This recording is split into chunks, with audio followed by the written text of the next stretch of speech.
right. Oh, need to fix the camera. There we go. All right.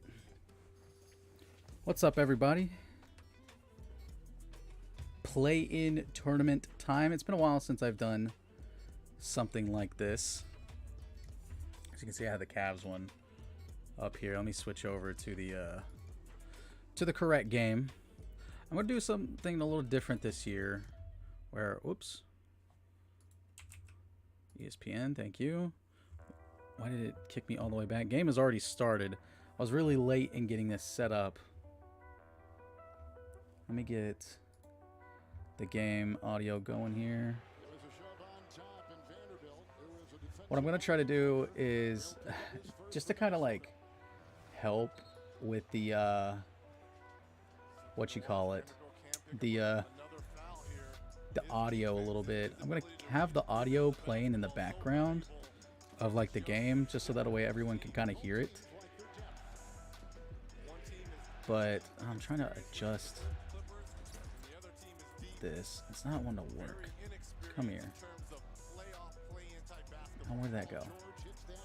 Where the crap did that just go? There it is. I'm trying to get the comment section going. Minnesota, though. Minnesota does kind of scare me a little bit.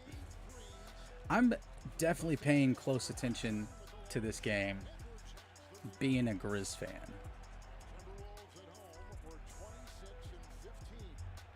I wonder how everything looks and sounds. I'm going to have to check this out real quick.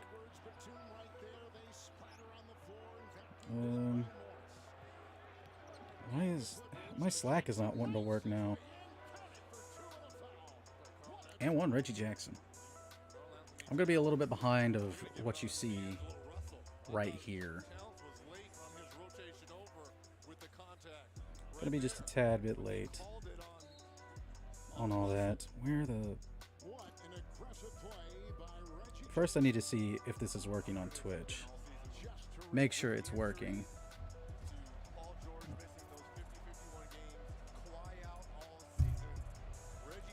I think it is. It is indeed working. So that's good news. Let me see how it sounds real quick. I didn't really get to check and see how the sound was, so I'm gonna pause this or mute myself.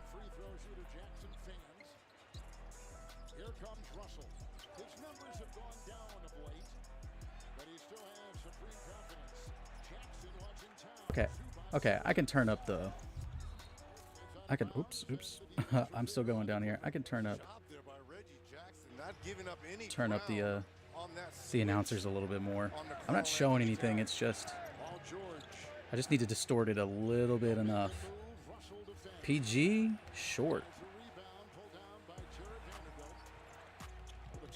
PG was short. Ooh. Clippers, man. Clippers do kind of scare me. With PG coming back and everything. I need to get this on Gamecast. I see the score. It's fine. I need Gamecast so that way we can see kind of what's happening down there. Pause that. Everything looking okay. Everything looking pretty good on the stream though. I'm satisfied with how it's looking.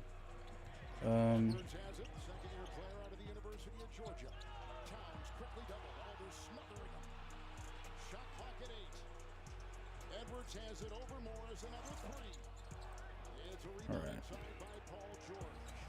Social media.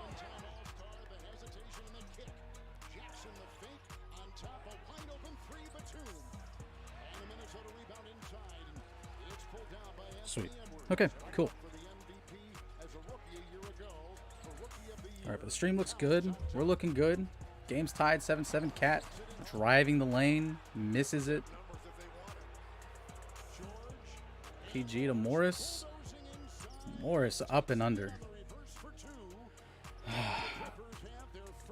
Like I said, I'm going to be paying extremely close attention to this game just because I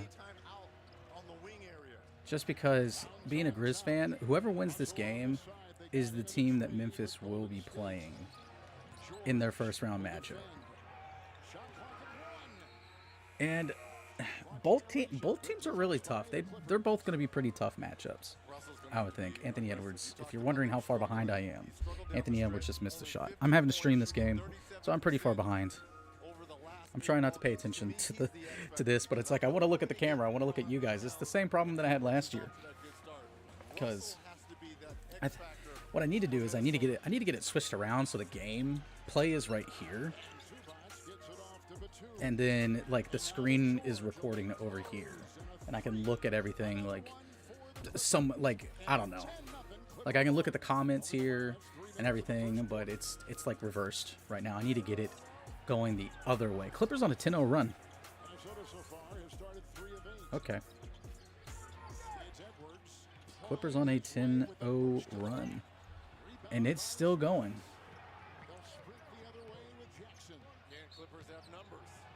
Oh, Reggie got fouled by Pat Bev. Clippers on top by 5. Paul George with a 3 moments ago. A quick 5 for LA. Okay. Okay, cool. So 12-7. Nothing too much to comment on. I do want to look at. Assuming all NBA players want rings. Let's see here. It's like assuming State Farm doesn't NBA. have Why do we have posters if nobody gonna use them? Let's just go to home. I'm trying to see if they have like a bracket somewhere here. They may not. I think they just have a schedule. This was a really close game.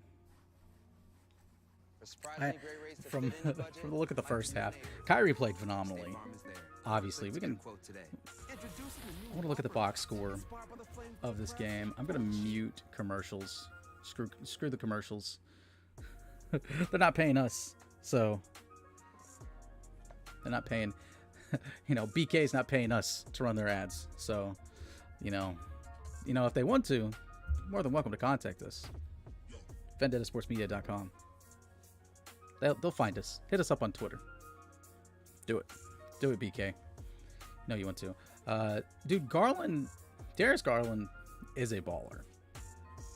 He's really good. He's really good. Karis LeVert was kind of disappointing tonight. Just my boy Isaac Okoro did absolutely nothing tonight. Thank God he got an assist and a rebound, or else he had 13 minutes of cardio. Kevin Love balled tonight. In what way he still can. 14, 13, double-double. Not too shabby. Kyrie went 12 for 12. He missed the next 3 shots. Oh, no. Get out of here, DQ. But, man, 42 minutes between the two. They win, though. So they'll play Boston. And then the winner of... Who is it? It's Atlanta and Charlotte. So the winner of that game will play Cleveland. Then the winner of that game gets to play... It's Miami, right? Miami got the 1 seed. I'm not crazy about that, right? There was so much movement at the end. Yeah, okay. Miami got the 1 seed. Okay, cool. There's my Grizzlies. We play the winner of this game. Going on right now. Should be pretty interesting, I'd say. I'm confident. Memphis is going to have everyone back. They're going to be healthy regardless of who they play. Dylan Brooks will be back. I am going to be streaming more of the playoffs like I did last year. I thought we had a lot of success doing that.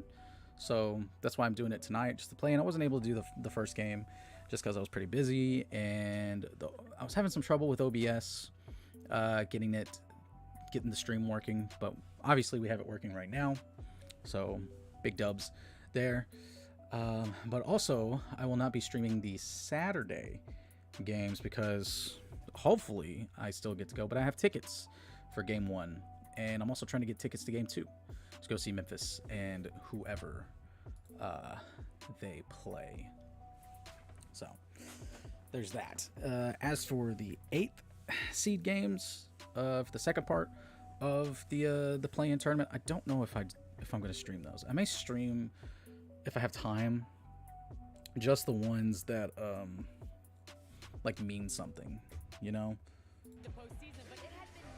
But as for everything else, I don't know.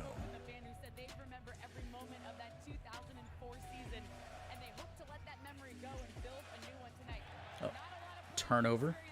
Zubac trying to get it to Batum.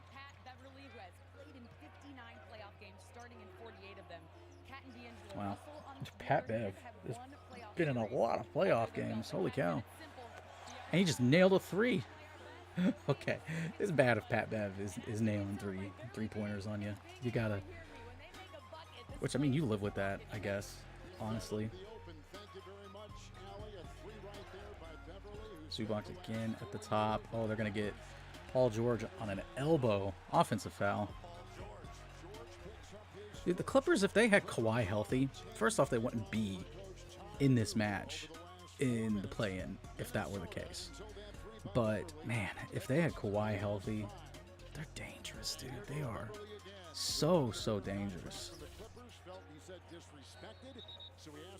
Need some chapstick. Should have grabbed the water. Next commercial break, I may have to run and go get some water. I'm thirsty. Gonna be talking. I'm doing all this talking. Need something to drink. I had a lemonade from Sonic that I ran and got earlier, just because I was really craving a lemonade for supper. Strawberry lemonade. Perfect.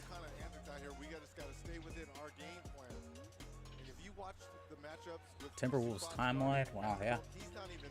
A lot of stuff happened over the past year and change.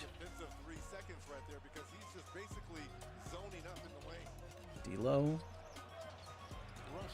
D'Lo's always dangerous to get it going. Pat Bev again from 3. Oh, bricks it off the back. That would have been crazy. Imagine Pat Bev going 2 for 2 from 3 back to back or whatever. Paul George blocked by Cat. Cat has all the potential in the world to be so good. Oh. Batum with the block. And almost a turnover. Reggie is a top 10 deflector in the league defensively. And you forget for the Clippers how good Nicholas Batum has been throughout his career defensively. So much length. The stream was very much thrown together last minute because I'd love to just like show the like this part right here, which I do like it. It's nice showing the whole thing where we can look at like this and whatnot. I am going to look over here real quick for a what you call it, a bracket. Let me see, NBA playoff bracket. Yeah, playoff bracket 2022.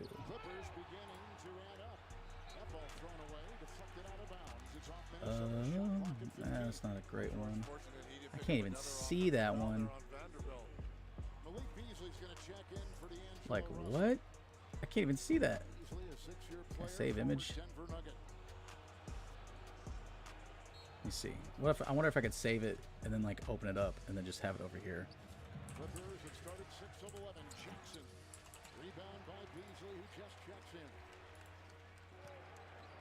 Yeah, there it is. Cool. Although it's not up here where I really want it. Okay, this is the... I'll keep the bracket like down over here. And we can talk about it later. Beverly? Did you get an and what? Oh, they're calling an offensive foul and he's doing the thing like review it.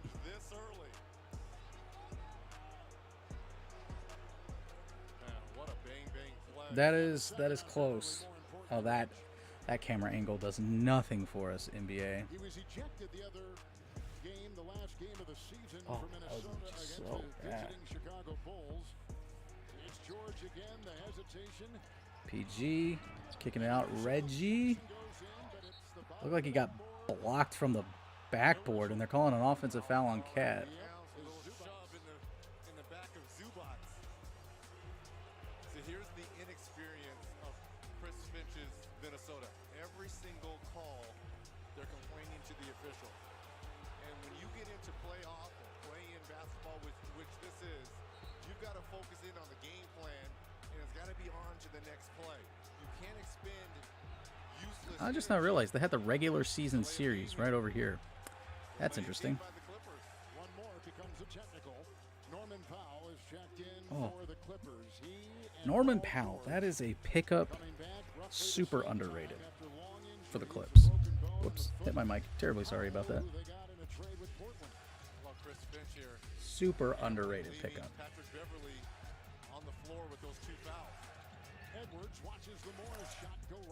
Or shot. Or Morris. I still don't care much for the Morris brothers, though. I'm fearful of any any star player that goes up against them. You never know what they're going to pull out. He doesn't have the size nor the strength. I know they want to keep Vanderbilt on Paul George. This is the problems that the Clippers team and their depth, their ability. Ref you suck chance breaking out in Minnesota. My proudest moment from last season, I've mentioned this story a couple times, was I did start a Ref you suck chant at Grizzlies Jazz Game 3, I think it was. Morris gets called for a foul.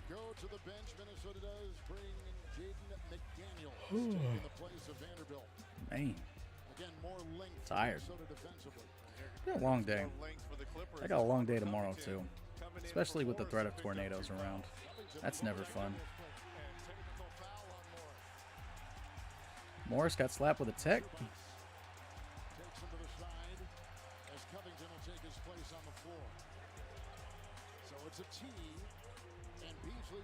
Yapping off to the refs. Oh yeah, that's right. I'll try to fix all that here in a second, Trey. I can do that. I can do that real quickly while I'm working on this. Come on now. Let's... Gotta go from my personal account to here. Let's see. Gotta go to the studio. Fix the tags for this. Giants mock is doing pretty well. Here, let me do this. Second foul on the catch there by Zubac. Is it like gonna show that I'm live right now or something? It's been so long since I've done it here on YouTube. Yeah, okay. I can edit it from here. Let's do like... Gotta get these.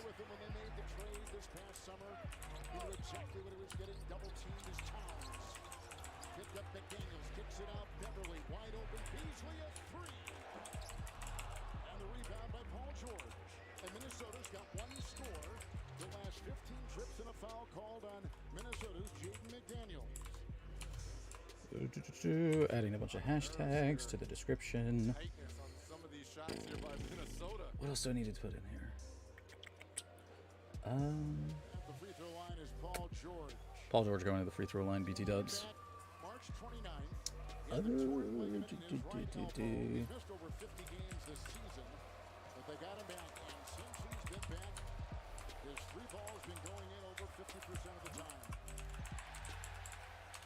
Tonight from downtown Minneapolis, the NBA play-in tournament presented by MetaQuest. Quest is ready.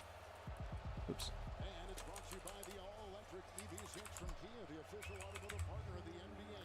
Kia. There we go. Movement that inspires. Minnesota's offense coming in number 8 with an 8 rating in the NBA. Gotta fix all this up. Shooting team in the league, number 1 scoring, number 1 There we go. So far, the Timberwolves 25% with another Save. whistle at the other end, and that goes on Powell. Hooray. All right, I think it should be good now. And it's funny going back and looking at all these lives that I've done in the past. It's just funny to look at them. Beverly now with Covington on him. Zone here by the Clippers. That side out. It's really funny. It's Beasley on the run. A rare two-pointer. 75% of his shots come from behind the arc. There we go. All right, Now the Clippers back to watching the game. I think we should be good now. pushing down low. Jackson with Beasley right there. He's had a couple different defenders on him. McDaniels will go on George. PG Shot clock is down to working at the top of the key. Powell has it. Throws it up. Ooh, they gave him the foul. And that is really a story. They say that's 3 on Bev? Impactful player for the Timberwolves this season. Is that really 3 on Pat Bev? And in a big game in the play-in, he's picked up his third. Oh my gosh, yes. 3 personal fouls in the first quarter. Oh my. That does not look good for the T-Wolves. Okay, now we can... Okay, so play-in tournament, I think... Eastern Conference over here. It's such a toss-up. I want to give the edge to Atlanta in this one, but it's like... This over here, I honestly think San Antonio could pull it off. Like, even without DeJounte Murray. They've been playing great without DeJounte. Obviously, that means DeJounte Murray, they're better without him, right? So they should just trade him, you know, along that logic. But, nah. Jones has stepped it up. The little Jones, bro. Both the Joneses. Both are backup point guards in the NBA, and both are, like, the best backup point guards in the NBA. And they each had, like, the top... I think it was top 2 assist to turnover ratio. Tobias was something crazy. It was like 7. Like, it was like the best in NBA history or something like that. I think I saw, but it's just an insane amount of I keep forgetting to turn off the stupid ads. Forget the ads. But anyway, it was like an insane amount of an assist to turnover ratio. So I think that's where that happened. So. But I think whoever loses this game, I think pulls out the 8th seed, and will play Phoenix. And I think Phoenix mops the floor with whoever that is. Phoenix is playing so good. Phoenix obviously should be the favorite to get out of the Western Conference. Now, just kind of going down the list here, Dallas and Utah. The edge definitely goes to Dallas, but Luka has a sprained calf, I think it is. So that could be interesting, because if Luka's not playing efficiently, if he's not playing like, 40-point triple-double, Luka Doncic, over 40 minutes a game, then Dallas has no real hope. Utah hasn't been playing that great either. They have slid bad over this past half of the season. But, I mean, they still have Rudy Gobert and Donovan Mitchell, who could go off at any point, especially Donovan Mitchell. So, dude, my nose is itching like crazy. This is insane, bro. Golden State and Denver, I think that one's going to be really close. I think that has potential 7 games, I want to say, just instinctively, just from the fact that, like, yeah, Denver's missing 2 of its key players, in Michael Porter Jr. and not DeJounte, oh my gosh. I know Murray's his last name, but it's not DeJounte. God, Jamal. I can't believe it. I call myself an NBA fan. Jamal Murray. Yeah. Okay. Gosh. I'm ashamed of myself. Yeah. Thanks, Garrett. I appreciate that. I just had the massive brain fart of my life, dude. I'm really ashamed of myself right now. I really am. It's been a long day, but I think Denver has a great shot to pull that series out, because they'll have the MVP Jokic, who should be MVP this season, I think. Next season, I don't think he will, just from the fact that Jamal and Michael Porter Jr. will be back. They'll be taking a lot of his shots. He might have more assists next year, though, but I think his points go down. But they are not a playoff team. And for people that are freaking out about a 6 seed player winning the MVP, just remember Russell Westbrook also won it as a 6 seed. Yeah, and that's the... As a Nuggets fan, that hurt to watch. Listen, man, I pride myself in my NBA knowledge, but for whatever reason, I forgot Jamal. Warriors in 6, yeah. And again, it all depends on how healthy Curry is. And Draymond hasn't really gotten back into the Draymond that we know. And then Clay is either no show, or he's dropping 30 points on your head. Third-year player from Washington comes up with 2 in the reverse. He's out there with McDaniels. On the ball with Noel. What a pass. Terrence, man, what a pass. Open 3 in the corner. Oof. Puts it down. But that was all played by Hartenstein and his ability Hartenstein to man, and then man to the to get corner. hockey assists on that play. Hartenstein has been scoring well of late. And he has worked his way. Hartenstein. into this rotation. What a name. Covington, and a great move, and Towns picks up his second. Oh, I called an offensive foul on Cat. He hooked Covington. And here's the frustration. Yeah, the hook. There's the hook with that left hand. They're going to put a smaller wall 4 on him. Started off with Batum, now it's Wow. Robert Covington. And they're going to send help from the next available It's not looking good for Minnesota right now. on the floor now. It is not looking good. Towns on the bench. Carl Anthony picking up Minnesota. foul. His second. Nas Reed has I love that. checked I don't know why. in. Among backup centers, President Biden screaming Minnesota as loud as he can. There's just like no real context to it. I love it. he's in now. Like he just walks up to the mic and yells Minnesota, and everyone's just cheering. Moves by Noel. And Covington on the move, and a Minnesota rebound. And on the fly. Hey man, good luck on the show. Are you still doing the Rockies rebuild, or you got your road to the show player that you're doing? Out of bounds. Heel of Beasley out of play. And Kev, I can't stress this enough. No Carl Anthony Towns, no Anthony Edwards on the floor right here. D'Angelo Russell, he's got to be the guy with this unit, right? This is where the Clippers really need to separate right now. They need to close this quarter out with a bucket here, defensive stop, another bucket, and then another defensive stop. Hartenstein missed the layup. Players were around, but now here comes Minnesota with Reed getting it inside. Good feed on the top. Road to the show off stream. Sweet. Hey, that rebuild's fun to watch, dude.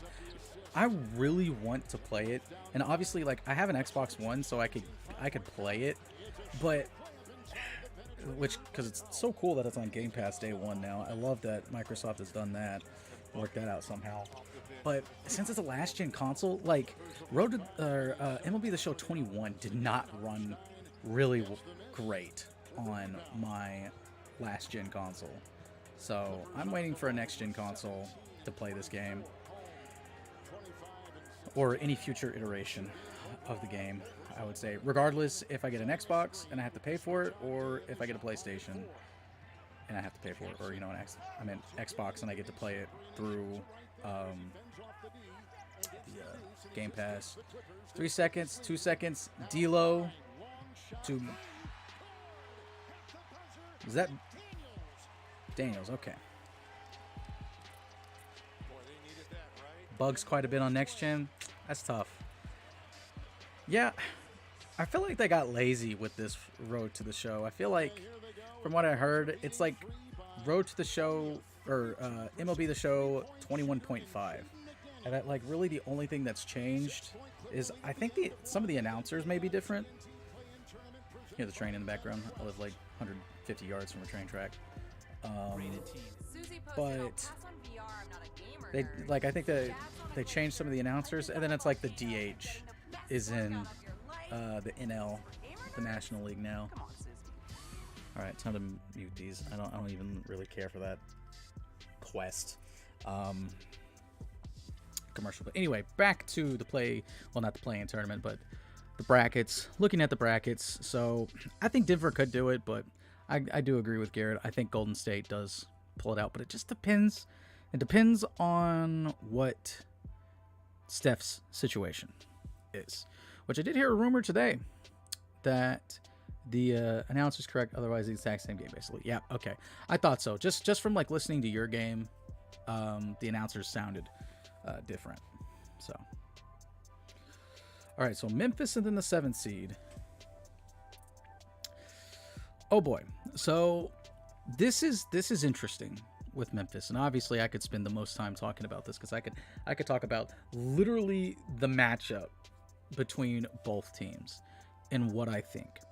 Now, what I initially, it's like I'd rather play Minnesota than the Clippers. And the reason why is Paul George being back, and Norman Powell is a certified Grizz killer. Okay, that man hates the Grizzlies for whatever reason. I like Norman Powell. When he was with Toronto, like even in his early days in Toronto, I remember one time my wife and I, when we were dating, it was like for our dating anniversary at the time, we went later part of the season to go see the Raptors play the Grizzlies. And this was back when DeMar and Kyle Lowry were still on the team. But Norman Powell was the one that annihilated the Grizzlies that game. Okay. And ever since then, I was like, this dude's a hooper. And I've been watching him this whole time, and he's still a hooper. And I wanted him so bad to be on Memphis. It was like, honestly, it was like Norman Powell and Gary Trent Jr. were like two players that I really wanted on Memphis. And then they both end up getting traded for each other. And I'm like, well, that kind of shoots that in the foot.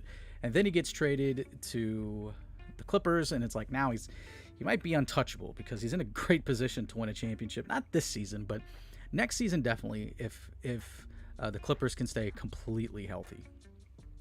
Now, and Memphis swept the season series, but again, a lot of those wins came when Paul George wasn't there. And even in the wins when Paul George was there, one, it was like 80 games ago, so they're both completely different teams in terms of experience, and literally the Clippers are a different team because Eric Bledsoe was getting meaningful minutes in those games.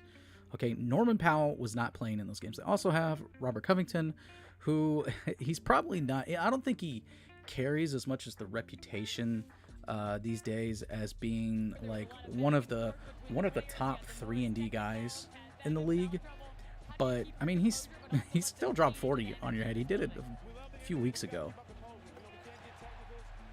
And the reason why Minnesota, why that would be tough, is exactly what happened as I turned the sound back on.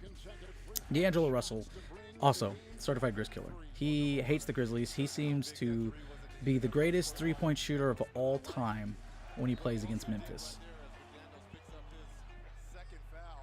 Reggie Jackson drawing a foul there. So, but regardless, I'm extremely confident in my Grizzlies because for pretty much every single one of these matchups, Dillon Brooks was not playing. Dillon Brooks is an absolute pest. Okay? And I have my love-hate relationship with Dillon. We all do in Memphis. We have all come to terms with who Dillon Brooks is. And we have decided as a fandom that we will live and die with Dillon Brooks. Reggie Jackson hits the three. Back up 29-23. So, we ride with Dillon Brooks. John Morant is also playing. And I know everyone's like, oh, you know, they're 20-5 without Ja, but they played some really good teams without Ja in this final stretch of the season. Lost quite a few of those games. And not only that, but they were seeing a bit more of what I would consider like playoff defense, where it's a lot more in the half court. And the Grizzlies have struggled in the half court. Now, when Dillon Brooks has been playing, their half court has been a bit better because Dillon Brooks is a great half court offense player. He's very good at coming off those picks, off the screens, coming right off the edges of them. Thunder outside, I think. And hitting that mid-range jump shot. That's kind of his bread and butter of what he does. And then, of course, collapsing the defense, getting it out to Bane, Ja going on his drives. But I like Memphis's chance. And I think it could go 6 games if it's LA. I almost hate to say like 5 games for Minnesota, because there will just be a game where Minnesota, maybe even 2 games, where Minnesota is shooting so good from 3 that there is literally Norman Powell just made, was that Beasley? I believe that was Malik Beasley. He just made Malik Beasley touch the floor and hit a 3 right over him. Wow. Yeah, Reggie Miller's even talking about like how amazing of a trade it was. Yeah, I mean, I can't remember what they gave up for him, but whatever it was totally worth it. Pretty sure Eric Bledsoe was in on that trade. And it doesn't even matter the picks. Oh, Fans are unhappy about something that just happened. Oh, Norman Powell with the strip. Ooh, I'll have to see this again. Oh, was he in the restricted circle? Okay. I need to get the, Oh, no, he was not in the restricted circle. He was not in the restricted circle. I'll just keep that out of the way. So, like I said, I think Memphis gets out with whatever their matchup is.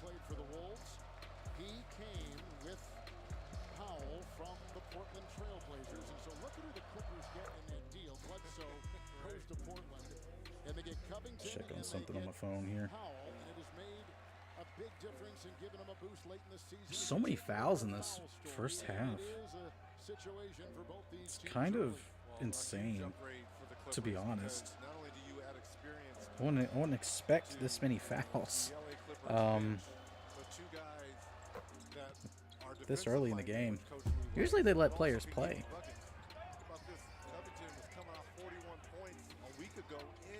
Oh gosh. Itchy nose. Edwards back in. With the shot clock in single digits as they go around the horn. Here is Russell and Covington there. And over Hartenstein. D'Lo. Floater game deadly from D'Lo. Norman Powell has 10 points. That is something I did not realize. Golly.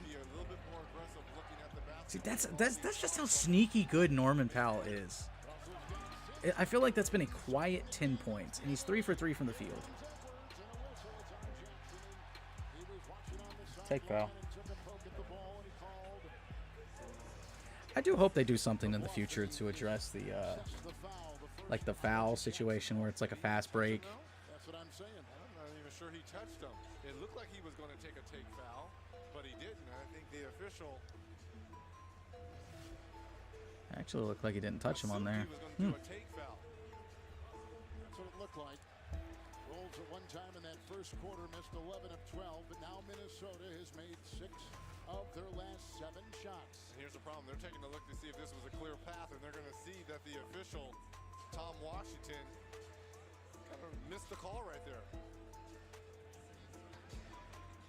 It didn't look like he touched Edwards at all. Storms, bro. I'm fine with storms. It's tornadoes that I don't like. And we're supposed to be having them tomorrow. Ugh. So I think it's going to remain a common foul.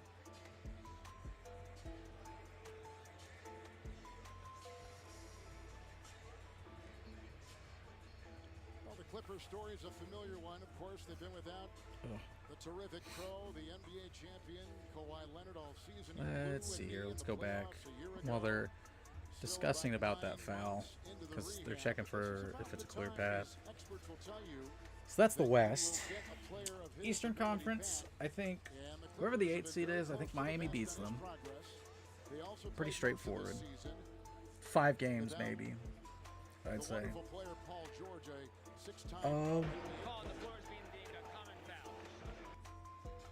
Scott Foster. Oh, get that man's face off of my TV screen, off of my computer screen. Get him out of here. I do not want to listen to him. Do not want to see that man.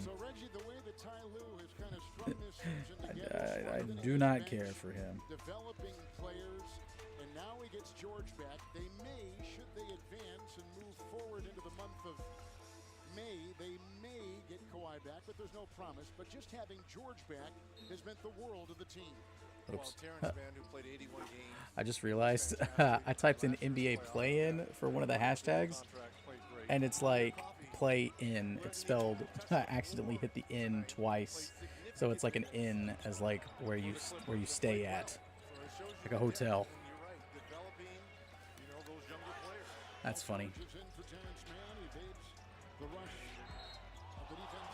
Oh, they called a foul on that. I'll have to see that. Will pick it up for the Minnesota Timberwolves, and that is his first as Beverly continues to sit. Okay, he kicked his legs out. Come on now. We're not supposed to be rewarding that kind of behavior anymore. It'll be a shot, 2 of them coming up. The fact that Minnesota is still in this game that for me it's only 28-34. I'm sure Powell will hit at least one of these, maybe two. But the fact that it's still like under a 10-point game. Oh, he missed it. Okay, missed the first one. But the fact that they have kept this so close right now, despite all of this, pretty impressive on Minnesota's part. Because it wasn't looking good to start out, but they've stayed right there with him. What a pass from D'Lo is just too much. Too much. PG? A little strong.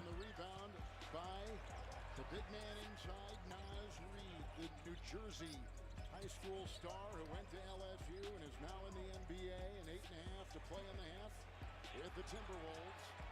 Down by 7. Edwards? Ooh. Whew. Okay.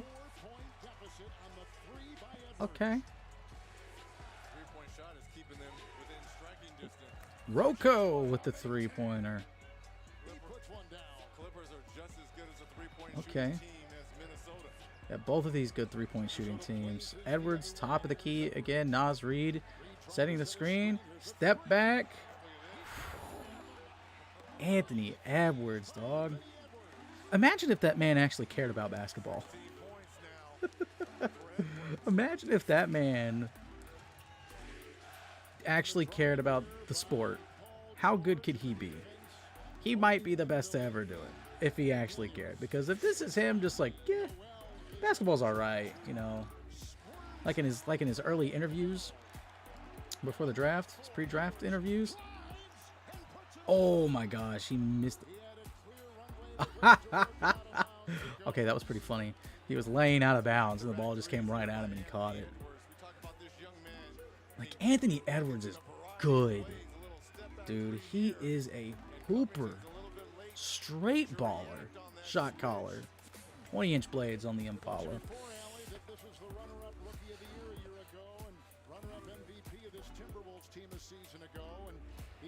He's good, dude.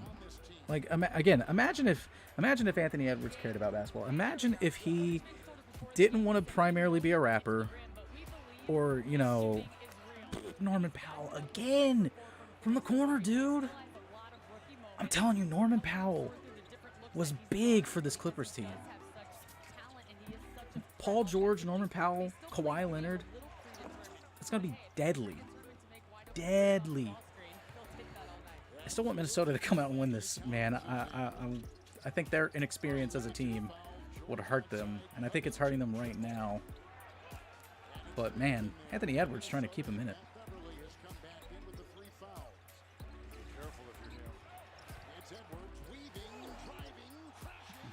Just a strong bucket, attacks the rim.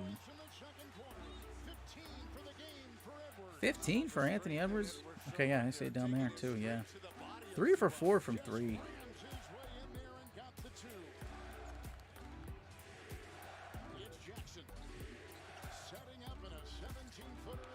Oop. Okay, Reggie missing J.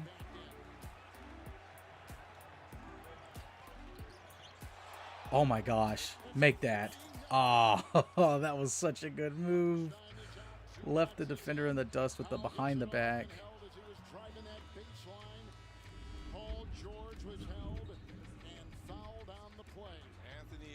I don't know if you could hear that, but shook my house. Wow, Anthony Edwards, dude. Take a quick box score peek. Batum is just running cardio out there. Hey, he's got a steal on the block and an assist and a rebound. According to this, he's +3, so obviously he's doing good, right? Reggie Jackson 4 of 7, 9 points, 2 assists so far. Got 6:05 left in the second. The big man right now is Norman Powell. He's putting on his best Kawhi impression. But this right here, he's taken 4 shots, 3 of them from 3, and he's made them all. That's big. Imagine if he got that free throw. So he's not technically perfect like Kyrie was through like 3.5 quarters. I think it wasn't until the 4th quarter when Kyrie finally missed a shot. He went 12 for 12 and then he bricked his next 3. Anthony Edwards though is catching fire quick. He's already put up 10 shots, half of them from 3. Got 15 points and no free throws too. There's not that big of a discrepancy right now in the free throws. It is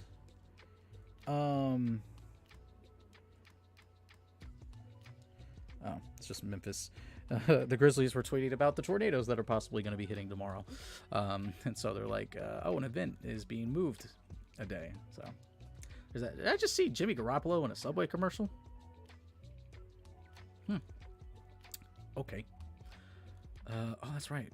Vanderbilt is on this team. I totally forgot about him. Nas Reed. Beasley. Koge.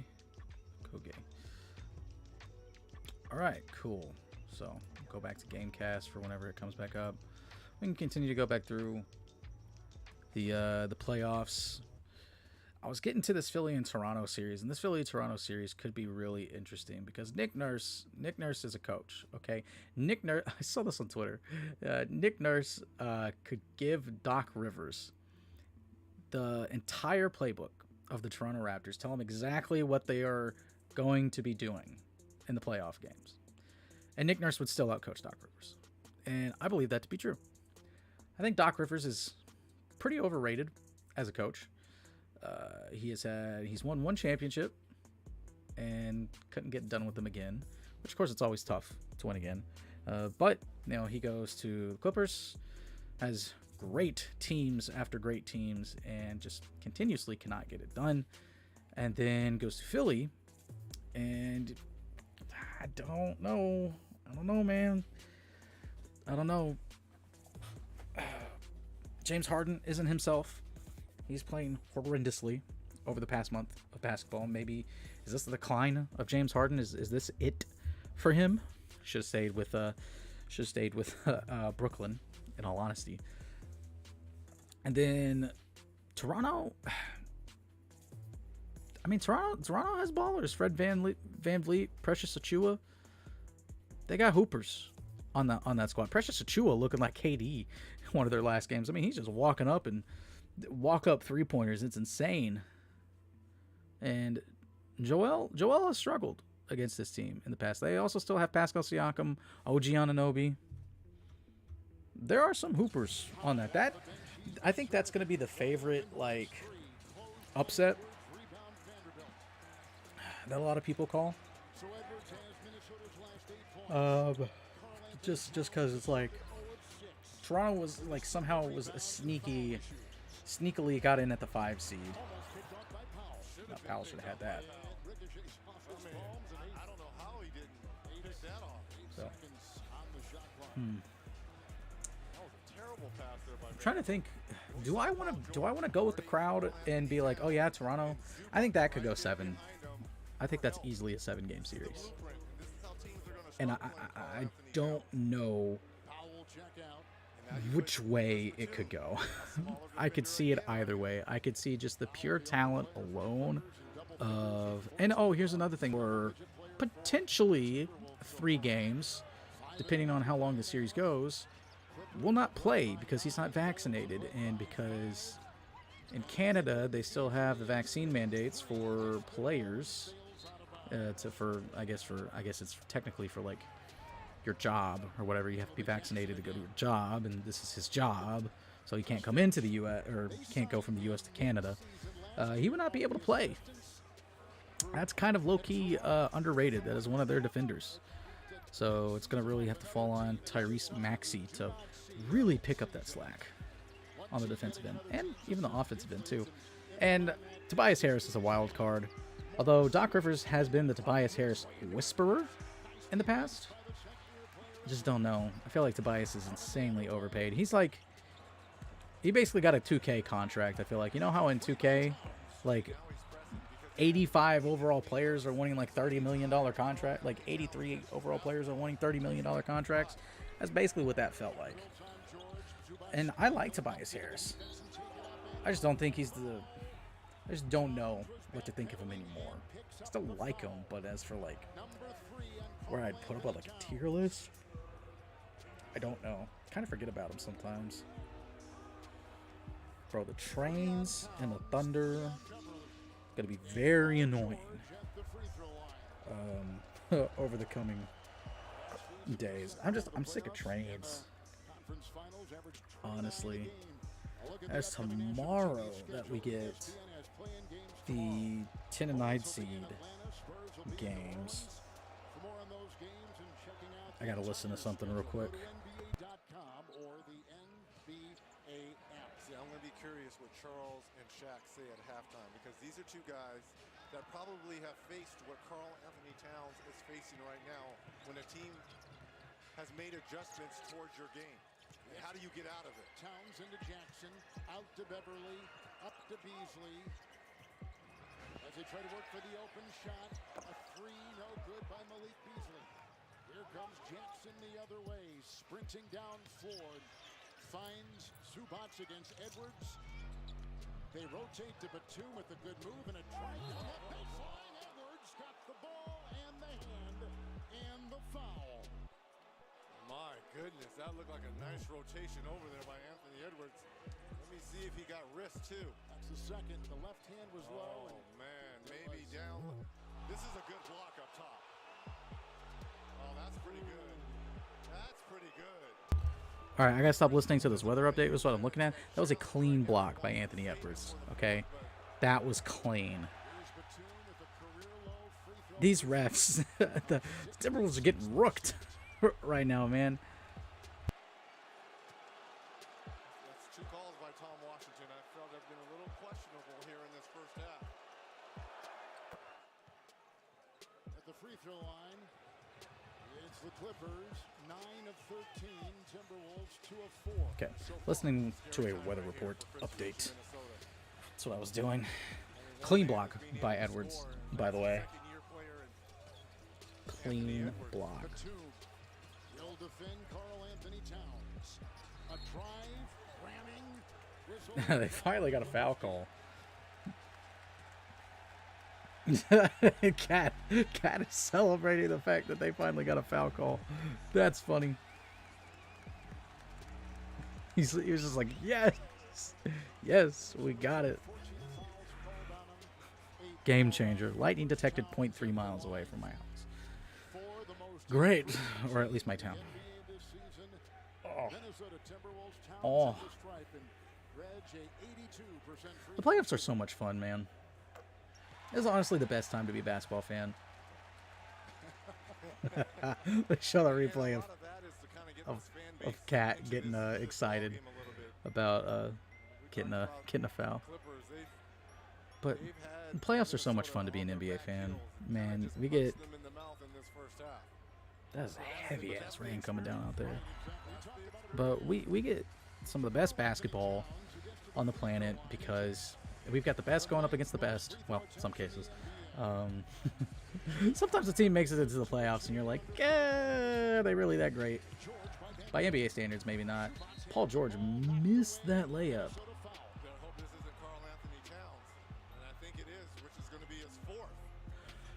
Cat's got 4? No way Cat's got 4. Oh my gosh, Cat has 4 fouls. Oh, they're getting rooked so bad. They are getting rooked so bad. Only 2 points. Now you have 4 fouls, so you can't play defense the way you want. We'll be done for the rest of this half, but starting in that third quarter.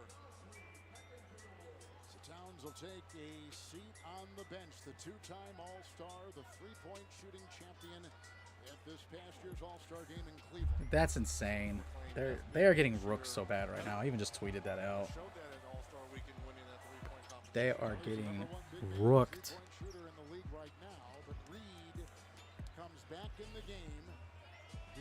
They're not going to rook us. Take that for data.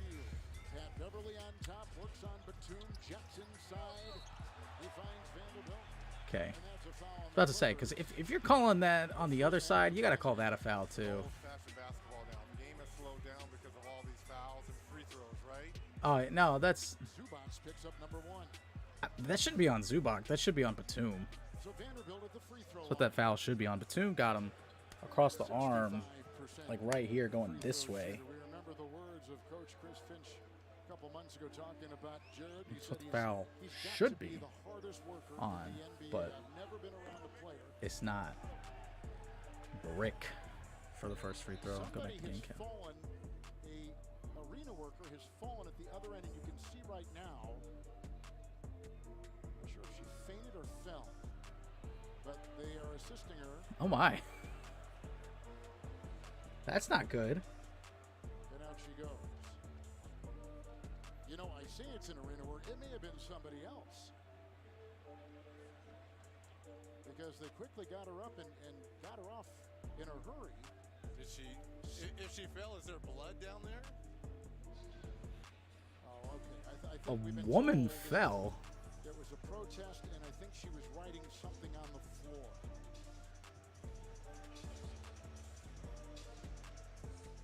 Maybe it was. I've seen so many Reggie Miller Wendy's commercials. I don't know what I'm going to do if I see one more. Probably writing Baconator down there or something. Right? That's exactly right. So whatever it was, she is gone, and the It was a protester. graffiti or whatever she was doing on the floor is being wiped away. There's nothing like the energy of a live NBA playoff game. Huh. These are not Okay. playoffs. This That's interesting. But it has that feel. There's a woman on the court, and she was protesting something, and she was writing something on the you can belong. court. You can be the difference. Be there. And That was weird. secure your seats at NBAticket.com. That was very weird. Allie, what do you see down there? I know that wasn't you doing the graffiti, but what was going on? It's worse than graffiti. I was just told by security that she apparently had glue, and she glued herself to the floor. And she refused to lift her wrist up.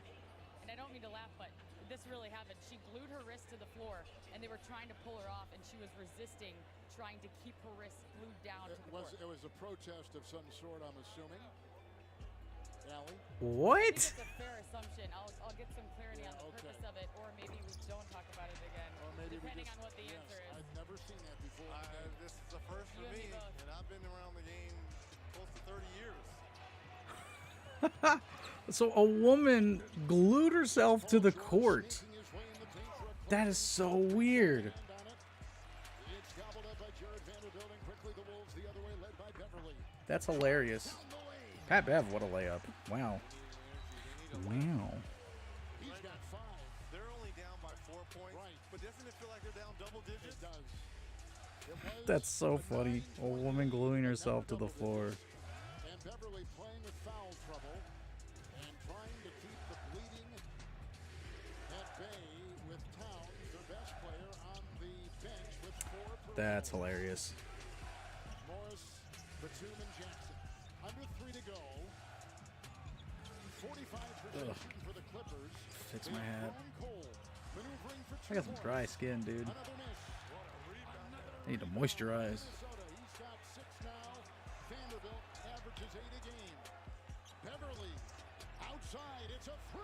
Got it. Ooh, Malik Beasley. Knocks in a triple. It's a 1-point game. See, this is where the Timberwolves are dangerous, and why playing them, the Grizz playing them is still kind of. Let's see. 7-11 from 3. That's tough. And then they're 7 of 17 from 3. Both teams have made 7 3-pointers in the first half. That's tough, dude. It's hard to beat. All right. So back to this. Let me turn off these commercials in the background. That is just a god-awful film commercial. Let's see. To Milwaukee and Chicago. Milwaukee in 4. I'm calling it right now. That's a sweep. It might be the only sweep we get. Well, I don't know. Miami may sweep whoever the 8th seed is there. Phoenix may sweep whoever the 8th seed is in the West, too. So I don't want to say it's the only sweep, but I think it might be one of the easier sweeps to call. Chicago just has not been the same with Lonzo Ball and Alex Caruso out. And I know they're missing some other players. too. And then DeMar DeRozan just hasn't played at the same level as he did for the first 2/3 of the season, basically. And then we get Boston and Brooklyn. I think Boston takes this in 6. I trust them a little bit more. Kyrie is great offensively, a little bit of a liability on defense. What else? I mean, KD is KD. He should scare the crap out of you, regardless of who you are. I think Boston pulls away. I just think Boston pulls away. And so we've got our winners. I think Phoenix, I don't want to say a lock for the Western Conference Finals, but if there's anything other than that's like for sure, but it's not a lock, then whatever that is, that's what Phoenix is. Because again, you never know what could happen. Other players could go down with COVID, and they're all in protocol, and then they just start losing games because like DeAndre Ayton and Mikal Bridges are like the best 2 players that they could run out there, or some bull crap like that. Then they could lose that. Golden State and Memphis is going to be one heck of a series because Golden State fans have decided that they are I don't know. They decided that there's some sort of rivalry between Golden State and Memphis now. And I don't know why. Yeah, Memphis talks trash and stuff like that, but they took everything so personally after the last loss. Golden State fans were in shambles, man. I was in a Twitter space, and there were two Golden State fans that hopped in the Twitter space, and they were arguing with each other about Golden State in a Memphis Grizzlies space. That was insane to me. They came to our spaces to listen into what we had to say, and then they start arguing. That was crazy. That was absolutely crazy. And then there's a dude talking nonsense in there too about some of the Grizz players. So, that was pretty fun. I don't know, dude. I don't know. I mean, the edge would have to go to Golden State, but that's a 7-game series, I think. In my opinion, Memphis and Golden State is a 7-game series. And on the bright side, Memphis would have home court advantage. Grizzlies have home court advantage through the first 2 rounds, which is crazy to think about. Paul George getting a rip-through foul. Come on, man. I thought we were past all this. Drain. I thought we were past this rip-through bull crap, dude. What right-handed player in their right mind is sweeping down and doing this on a shot? I hate that call. Scott Foster, get out of the league, dude. I hate that call. I don't have obviously I have a preference. I think I'd rather face, like I said, I think I'd rather face Minnesota than LA.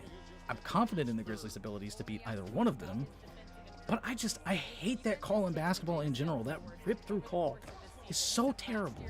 Stop calling it, please. I thought we were supposed to stop calling these fouls, and it looked like it at the beginning of the year. We weren't calling those fouls, and all of a sudden we start calling the fouls again, and here we are in the playoffs, and they're calling those fouls. So annoying. And it's all Scott Foster and Tony Brothers are the 2 worst people that call that crap all the time. I despise Scott Foster. If there were Scott Foster and Tony Brothers were to ref a game together, good luck. If you are a fan of either one of those teams, good luck. The screen opens the door, kicks it out. Beverly goes down. That's a foul on Jackson. That was a weird looking foul. If you're Coach Finch, you might want to think about taking out Beverly right now. Jackson's got 2. 1:59 to go. That was... The elbow. Oh, how do I feel about Scott Foster? Yeah, that was a flop by the way, Patrick. That was a flop by Patrick Beverly. Yeah, get Scott Foster out of the league, man. Get him out of here. I'm tired of Scott Foster. Tired of seeing his nonsense. Tired of him making the playoffs the Scott Foster show. And you know what? I shouldn't know the name of the referee unless I am an absolute junkie for this sport, okay? And I love this sport, okay? But I mean, if I was making 6 figures a year to cover the NBA, yeah, I could know this. Now Garrett's going in the NBA chat. Come on, Garrett. Well, there have been 4 significant moves for the Timberwolves to have this most improved record. Go from 23 wins to 46. In no particular order. Scott Foster, to me, is DH to Chick. With Memphis, after Beverly, who now is shaking his head and didn't want to leave, I think wanted to stay on the floor, but they actually made the trade with Memphis to get him to Minnesota, and they drafted Edwards. Those moves have all proven to be, and then they've got players like Jaden McDaniels on the floor right now. Players that have helped out Vanderbilt's development. Here comes George. That was an elbow by George. Got away with it. Tell you what, though, Scott Foster is trying to help one of the largest markets in the NBA, despite the fact that it is the Clippers. He is trying to help LA get a team into the playoffs. And one, D'Lo. Tough basket.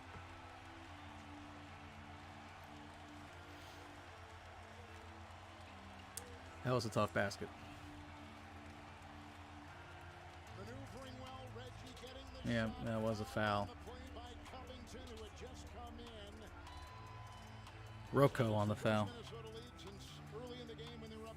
D'Lo, man, I feel like he's been underappreciated as a player. Like, low-key, he has been a really great player nearly consistently throughout his entire career.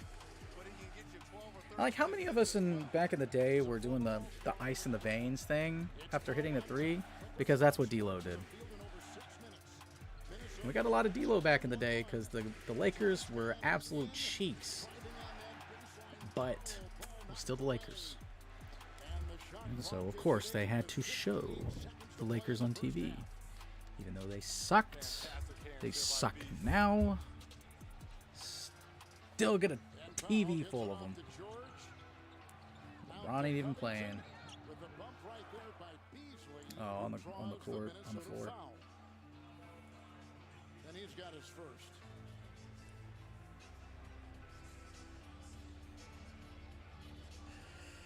Oh boy. They've led by as many as 5. The winner here will be the 7th seed and play number 2, Memphis. The Yes, sir. will play again Friday at home for the 8th seed, either Number 2, Memphis. or San Antonio, the winner of that game. Numero dos. What a reward to win this game to go against Memphis. Are you kidding me? And then the winner of this game's loser, and either the Pelicans or Spurs Moneybag Yo and John Morant hanging out. Those dudes are dudes. They are homies.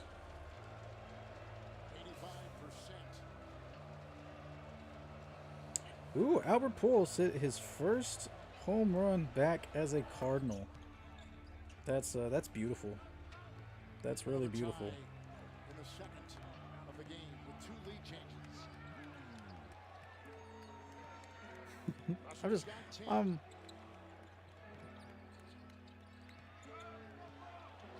Towns on the bench with 4 fouls. Beverly with 3. Both sitting here reading reactions. Oh, D'Lo, another tough shot.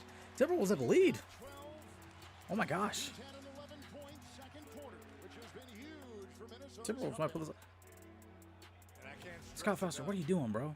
This offense has What did you call? between him and Anthony Edwards, who's on the bench with 15 points, because your all-star, Karl Anthony Towns, has 2 points and 0 for 7 from the field.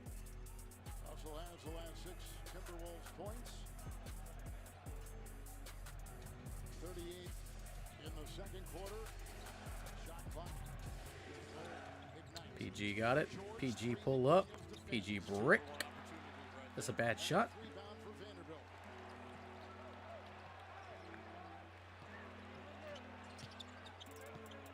Russell. 1-4 flat here. Oh, D'Lo. D'Lo going ISO. D'Lo going ISO. Walk up three. Nails it. Minnesota crowd going crazy right now. PG got it. PG walking it up. 15-3 Minnesota run. Regaining his balance out to Batum. Batum with a 3 with 1.9 left. 2-point game. 1 second to go. Half court heave hits the shot clock. Okay, I'm gonna have to take just a small break to get me something to drink. It's halftime anyway, so I'll throw up the BRB screen and I'll be back in a minute.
Tell you what, it is coming down outside.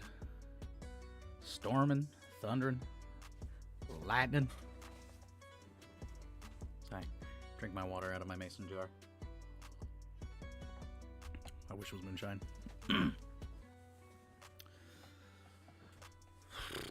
Okay, so interesting, fun first half. Minnesota up by 2.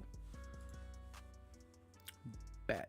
Take a look at the box scores here for both teams. It's really been Norman Powell, Paul George struggling right now. Norman Powell needs to be in the game a lot more than what he's been, because the two main scorers that Clippers normally rely on, or would, you know, with Paul George and Reggie Jackson, just not getting it done right now.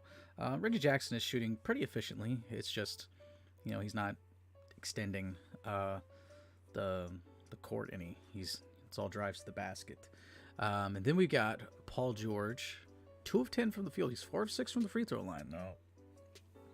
So that has helped him, but 2 of 10 from the field. That's not that great, my guy. 20%. Quick maths. Norman Powell is the man. He's the hot hand. You got to keep feeding him if you want to win. Now, for the Timberwolves, Edwards and D'Lo are working in a tandem right now with each other because Karl Anthony Towns has 2 points, and it's just from free throws. He's 0 of 7 from the field. Has not made a bucket yet. And he's got 4 fouls. It has been a rough night for him. But to the credit of the Timberwolves, playing pretty decent defense. And they're shooting well from 3. Let's see. Clippers are 8 of 14 and 8 of 19. So they both made 8 3-pointers. It's just that the Clippers have been slightly more efficient. And I mean, if you're shooting 57% from the field and you've shot more than 10 3-pointers, then you're doing pretty all right. I'd say even 42% is amazing. And that's what scares me about both of these teams. That's like the one thing that is kind of worrisome about both of these teams, but that's like the only thing I'm really worried about. It's just the fact that I feel like neither has a size advantage over Memphis. And I feel like, I feel like someone is going to get countered from Dylan Brooks and Adams and Jaren down low. In case if you're new here and you don't know, I'm a Grizzlies fan. So I'm viewing this entire game through a Grizzlies fan perspective. And look at that. I was fixing to look at this a little bit more, kind of go over my picks for next round because I went through and picked everybody. My picks, just real quickly: Phoenix, Dallas. I'm gonna go ahead and say Dallas. I'm gonna say that Luka stays healthy. Golden State, Memphis, and then Miami. I'll go Toronto. Screw it. Milwaukee, and I never said who I would take between Boston and Brooklyn, but I'm going to go with Boston. Those are my picks for the first round. Some series will be close. Some will not be close. Just how it be sometimes. I don't know if you guys saw this, but division winners get trophies now. And it's pretty cool. They're all like they're all for like connected to HBCUs and prominent like African Americans in basketball history. I think that's pretty cool. Almost 19 minutes of the game. I think that's pretty dope. And the Clippers are not able That to the get inside. NBA is digging deep into its roots and history to give some more hardware to teams. And hey, my Grizzlies, they get some hardware because they won the division for the first time in franchise history. And it just so happened to be the year that they give something for it. So kudos to them. He said we're confident he's going to find his rhythm. We focus mostly on defending without Paul George struggling some more. keep playing out of our pick and roll and get cat involved without force feeding him the basketball. Pat Bev. There's a foul on Zubac. Beverly took it. They are very close friends and talk or text almost daily. That's funny. And Allie, we know that Beverly had the 4-year stint with the Clippers, and he and Zubac were very close when they were in LA together. He did, and when he requested the trade, Minnesota was one of the teams that he informed the front office that he wanted to go to. He felt like his contract offer for the Clippers was borderline disrespectful, and that was his own quote. So he was very happy when he landed here, and he certainly That's funny brought a that level of all toughness people, and Patrick Beverly and Zubac, best friends. In the first quarter, here's Beverly, who played for Finch at Houston. Ooh, a little short. That 3 no good. Jackson has it. He's out there with Morris and George. I forget where all Patrick Beverly has played. Batum, the Clipper 5. Oh, they got him in a Oh, straight jacket. that's a jump ball. Yeah. Great defense, jump ball. Zubac just pushed his buddy away. And he's down there trying to help up Jackson. These two are so close. Now don't fall for it No, because don't. Coach Lou is trying to say that Patrick Beverly is one of those guys that he's going to do something to try to get underneath your skin. Oh, Pat Beverly played at Arkansas. He was a Southeastern Conference freshman. Shout out Arkansas, Pat Bev. But went overseas and played for a handful of years, came back to the NBA, made it with Houston, and during his time with the Rockets, Finch was an assistant coach. And now we got Beverly and Morris going at it. The technical foul on both Beverly and Morris. Wait a minute, he called a double technical initially. That's what I said. And then he recognized that Marcus Morris already had a technical foul, and he's trying to take it back to the official, Ed Malloy. And it's going to be hard because he motioned double technical foul in here. He just can't give Patrick Beverly a technical foul because both of them were doing the same thing. Here's the problem. Huh. Interesting. He motioned double technical foul on both of them. He saw that it was Morris. And Wow. he already had one technical. And doesn't want to Did Morris or did Bev just bait Morris into a technical?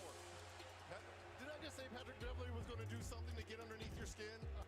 I just said it. That's crazy if he just did that. And what they're going to do, because it looked like Patrick Beverly started it right there.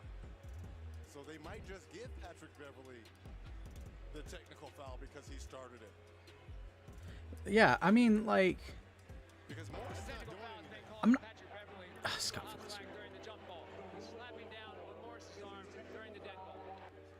So they just give it to Patrick Beverly and not Morris.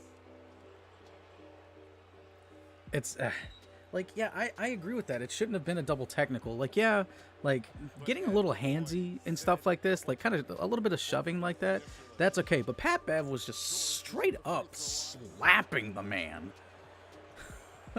Like, come on now. And I don't like the Morris brothers, okay? I've made that clear in my lifetime, but that should not have been a technical foul on Morris. Like, should not have been a double technical, and now he's holding both of his hands up. You just can't be like slapping.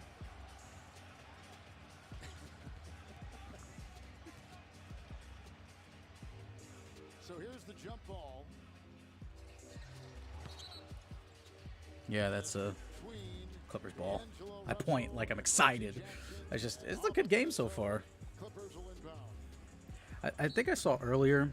I didn't listen to the halftime report. I was getting something to drink and just kind of taking a little bit of a break. Rest my eyes. Oh my gosh! How did D'Lo end up in the out of bounds? Zubac got it back.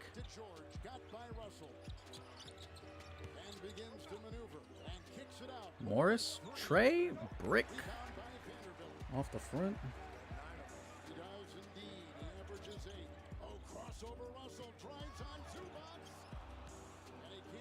D'Lo missing. Morris to Jackson. Jackson corner pocket miss. Oh, that's tough. Vanderbilt couldn't come down with the rebound. Goes out of bounds. And Joe, you saw what happened. Walk us through your take. Yeah, Kevin, so what you have is you have a little altercation between the two players, and the officials are allowed to review that. And during a review for an altercation, the officials can assess the proper penalty. And I think, like you said, ooh, Cat pulled the chair out from underneath Zubac. The instigator hitting the arm, and therefore he was the only one assessed the technical foul. And then Cat loses the ball. Batum on the ground. Hustle play.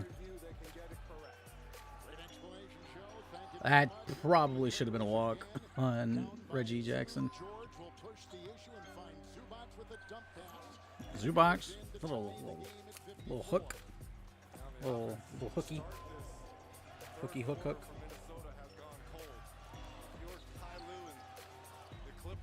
Just checking on my son. I got his baby monitor screen right here.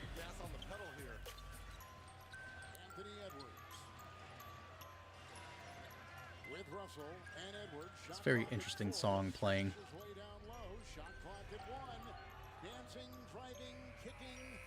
No way. Patrick Beverly with like 0.5 seconds just catches it on one leg and just tosses it up from three and gets it to go down. Paul George finally gets a bucket to go in. Yeah, that's smart. Pacers need to attack Cat. That should be their strategy.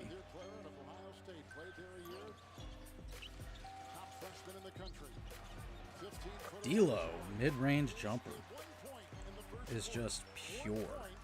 For Russell. Now he is up to 18. George and Jackson. Reggie Jackson so far 4 of 8. Paul George, 3 of 13. 3 of 13, and Karl Anthony Towns is 0 of 7. Some surprising numbers. Reggie danced on D'Lo, gets a little bit by him, but a good recovery by D'Lo on defense. There. Racing the other way. Looking for a sliver, and he has to go back on top, and Edwards has it. It's a 3 by Edwards. Edwards, ooh, missed rim. Towns gets another foul call. Okay, yeah, you go. Happening to Karl Anthony Towns here. Still hasn't scored a field goal. Maybe he can find a rhythm at the free throw line, right? See the ball go through, get a little bit of confidence. Up here a little bit, It is, you know, it is. and it's really a grinding affair. Playoffs, Yep. play-in, whatever Yep. you want to call it. This has a playoff type feel game. I know they're calling it the play-in, but it has that playoff feel. Karl Anthony Towns, 82%. People talk about Scott Foster on here. Ugh. Nails the first.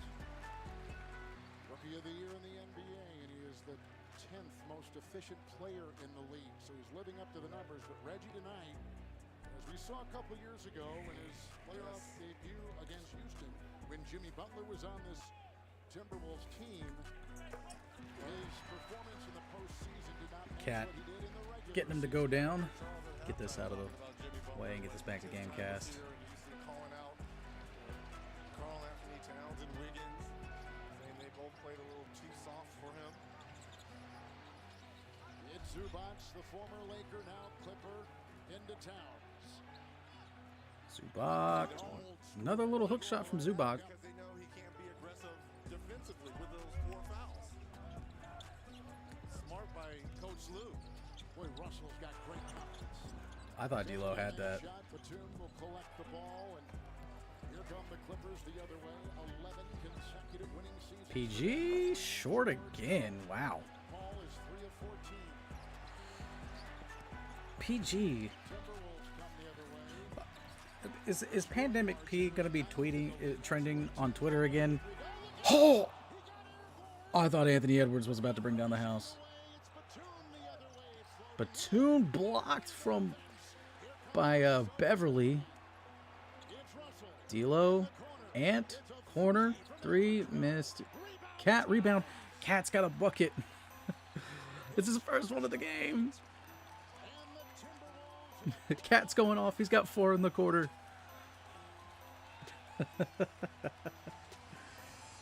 That's funny. 7:05 left in the third. 63-58. T-Wolves up over the Clips right now. Seriously, what is this music that is playing?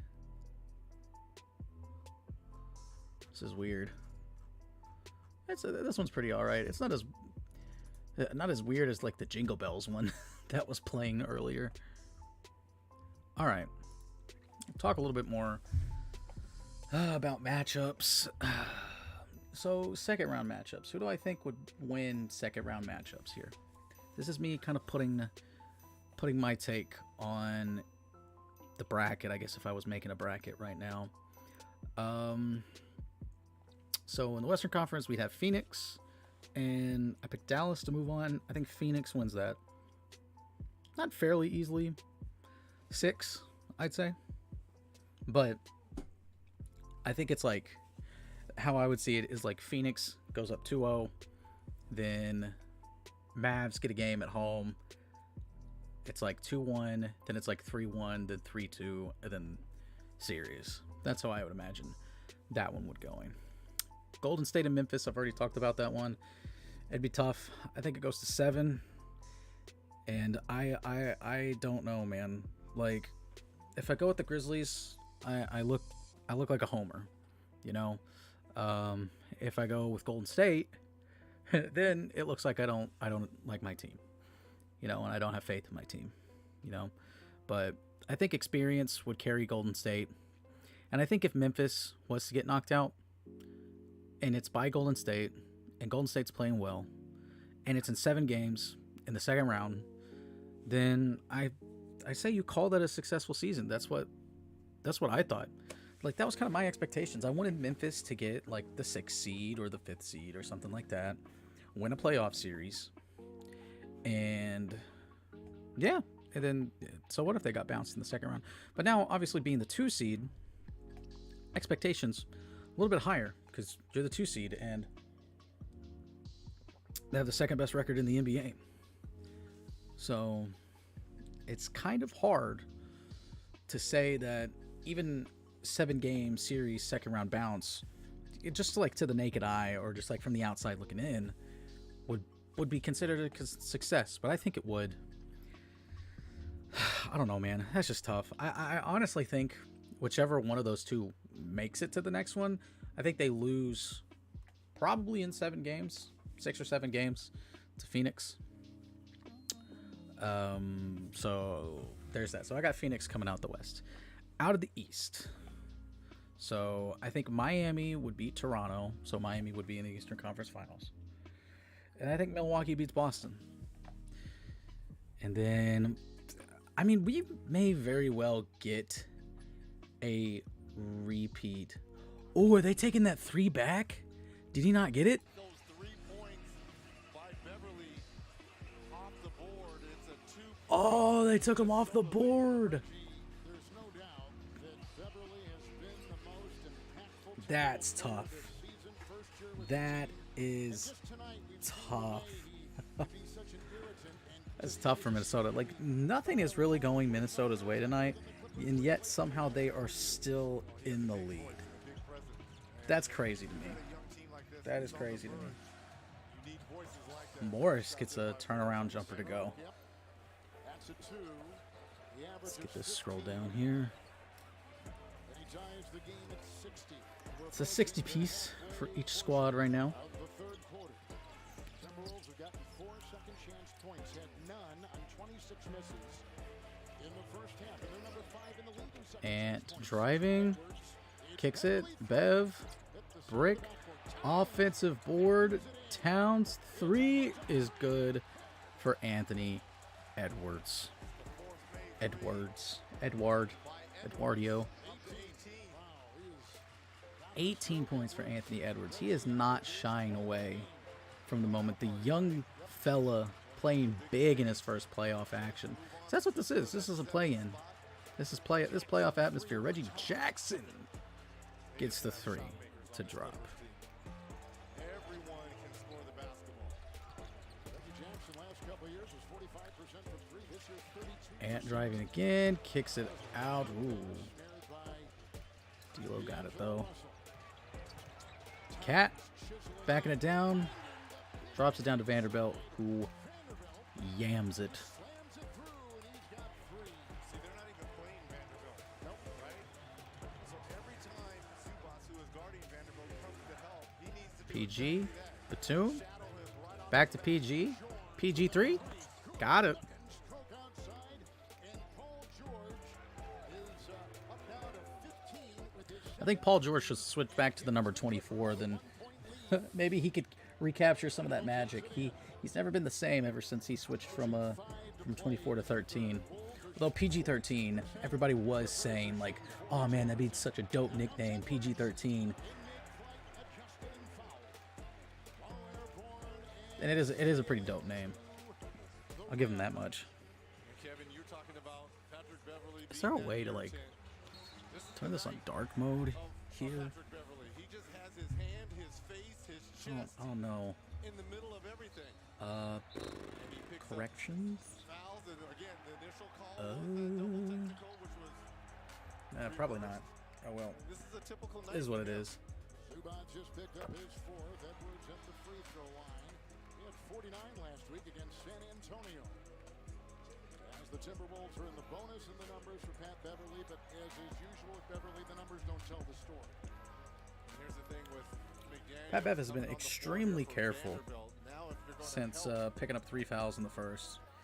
Cat's also been extremely careful, which, I mean, he hasn't been able to play aggressive, so anytime someone drives at him, he's just got to keep his hands up and keep backing up pretty much and just hope they miss. Foul has come in the game for the first time in the second half. Dwight Powell's in for the first time in the second half? Bro, come on, dude.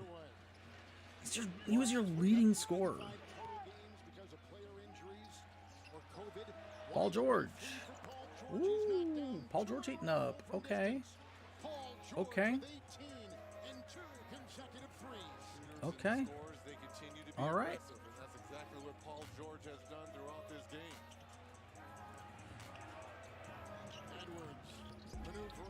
And gets it down to Cat. Cat is having a quarter now. How many is that for him? I guess he's checked out because it's not showing him up on the screen right there. That might have also showed his points up here, and I was not paying attention. Yeah, Nas Reed. I see it came in for him. Reggie. It's going to come down to the wire. Okay, okay, I'm down. I dig it. I'm with it. Ooh. Okay, yeah, that was a charge. Three terrible mistakes by Karl Anthony Towns on fouls. 5. And that's 5 fouls. He lowered the shoulder. He's lucky he didn't get a. Yeah, I'm with Reggie on this one. He's lucky that Batum wasn't a foul because he full on puts down the shoulder and extends, and then he lowers the shoulder again on the second contact.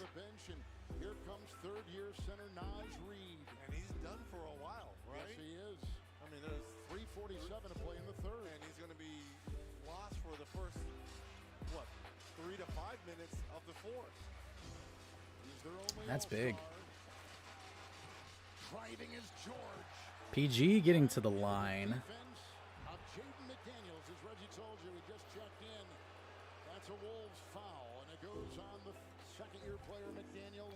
Oh. I'm fixing to have to sneeze. Trying not to. What's the difference from what Cat just did at the other end and Paul George? This Clipper team reached the Western Conference. Yeah, I think Minnesota is getting rooked right now, and a lot of that is frustration setting in. You gotta learn to calm down, and not let every little thing that the refs do get to your head, because refs are a-holes sometimes, and if you think that refs have short memories, they don't. They remember things. Like, I forget the ref's name. I think it was the one that got kicked out for gambling. But he was on a podcast recently, and he was talking about how there was a time when AI threatened a ref, and he was talking about how we know that AI carries the ball all the time, but they just never called it. So they started calling it like crazy to get back at him. And AI knew exactly what was going on. A call that he normally gets. Oh, they call a foul on that? Might have been some body contact. Is that what they're saying here? Yeah, I guess the lower body. Yeah, I guess that little lower body contact. Okay. So Bev, Patty Bev, going to the line. Misses the first one, just misses it. You know, I honestly wouldn't have minded Pat Bev staying in Memphis. I was actually kind of cool with it because I thought that he could teach Ja how to play defense. And could you imagine Pat Bev and Dillon Brooks out there on the court with each other? That would be insane. He 100% would have been coming off the bench, though. Pat Bev would have. Talking about the leadership role, he sends group text messages before every But game with opponents' tendencies and statistics as he tries to continue like, to keep but I think he would have made a great addition. And like, I understood what Memphis was doing, is that they wanted to see what their young core was like, and PG, okay, PG heating up. PG heating up. He's got 21 now. Hello. Okay. I was about to say, the one that was shooting earlier, we were about to see Pandemic P. Shooting. Oh, Jade McDaniels. He get hit with a knee on his knee. That's always tough. You hate to see that. Hate to see that. Just looking at a few things on here. Pretty nice beat, I would say. We got going on right now. The ears. This is just like a free playlist on Spotify.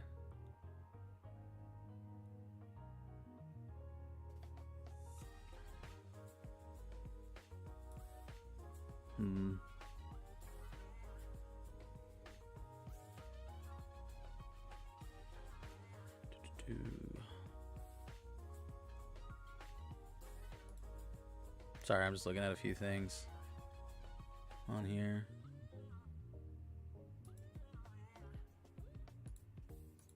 What is this? I guess that doesn't matter.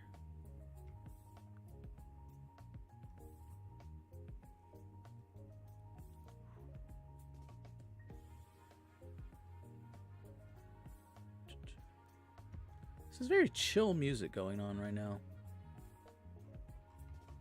I'm really enjoying it. I feel like there should be like some ASMR like going on in the background. Like I can't do a good ASMR voice, or like an NPR type of thing. Like I feel like I should be giving a report on NPR about something that's going on right now. Just looking at some stream stuff here. Okay, there we go.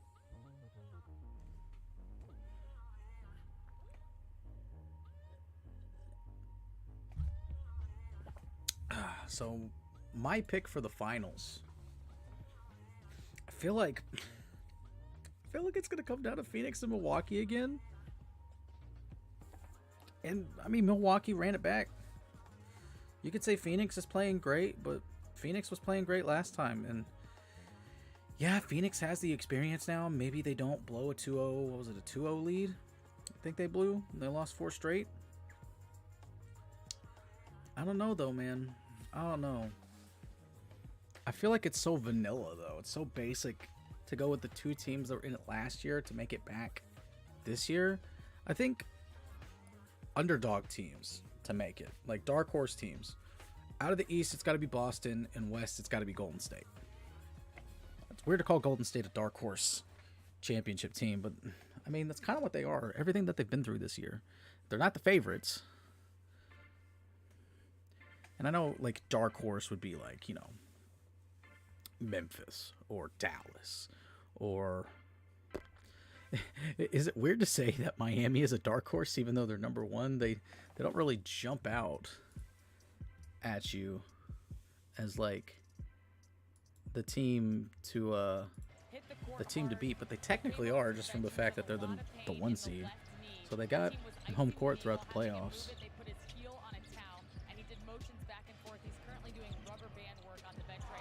D'Lo, wow, what a layup. Just in one motion, faking to the right, jumping up. Just a little flick with the wrist with the left. You got 20. So you got 2 players with 20. You got D'Lo and Ant. Ooh. Beasley.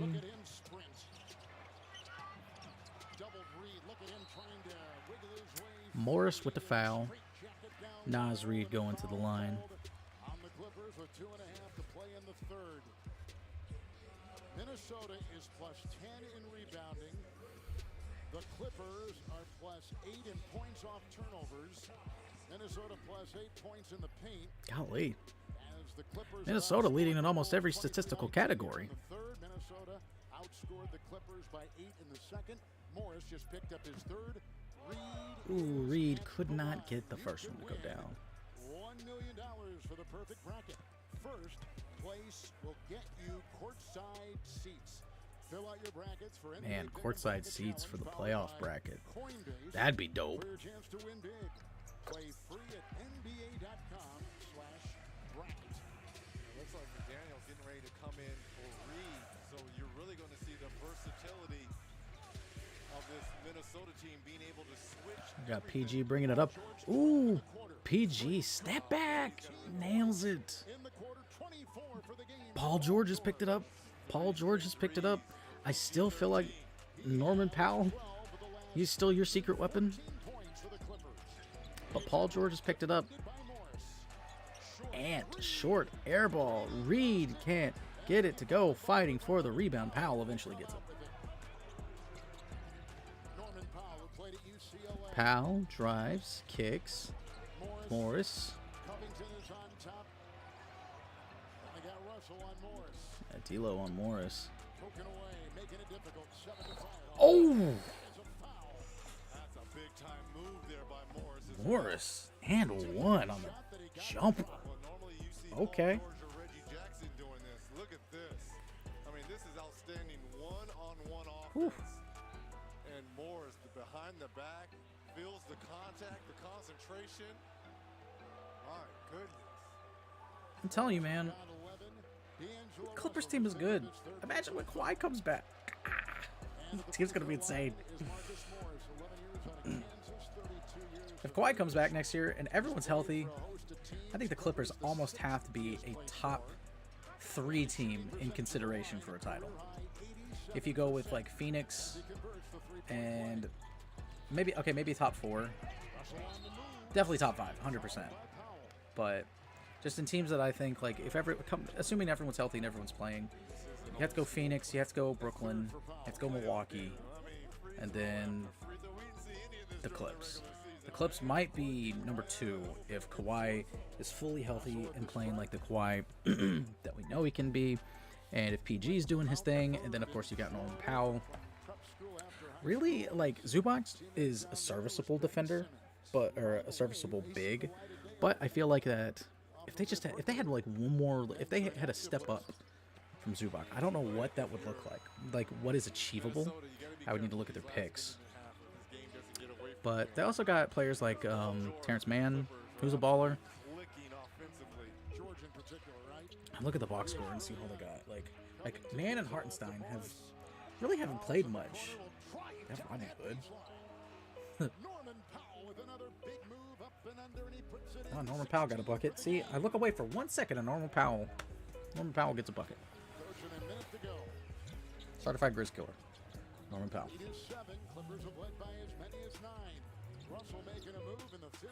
D'Lo mid-range is not falling anymore. Clips are stepping up their defense. That's for sure. Well, the game has slowed down, and you talk about it being a half-court game, and that's going to favor the Clippers. Kick out. That is Powell. Rolls short. Rocco gets the board. PG got it. And they call a shove on PG. He's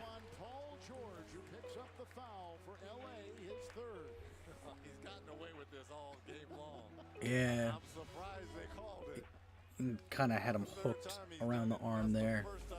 Pushes him. Here comes Man. Back in the game. Valuable minutes for the youngster.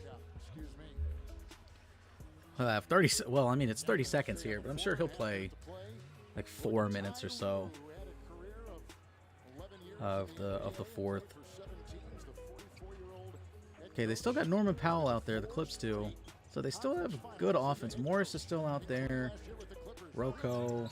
The fact that Nicholas Batum in 2022 is getting valuable playoff minutes is insane. And Reed back to the free throw line. Yes. And I like how the players describe Coach Lou, calling him the Bill Belichick Call foul there on Batum. the visibility to make in-game Okay, whatever, adjustments dog. on the fly. Paul George is not on the court. Unless he checked in all of a sudden. 15.3 seconds. 3 times he took that team to the Eastern Conference Finals. Placed Doc Rivers Quick as water Doc's break. top assistant. And get him back out there just in case. Went to Philadelphia. He straight up is coming in. Oh my gosh. Struggling from the free throw line. The Timberwolves 16 of 24. Well, that's probably smart, I guess. Get him Here's what Lou's had to deal with. 385 total games missed because of victory. Terrence Mann knows. He just got 15 seconds of playtime there. I was smiling about it. Hey, I go into the NBA playoff game in 15 seconds. It's not even a full, but it's a little more than half a possession. I'd be scared.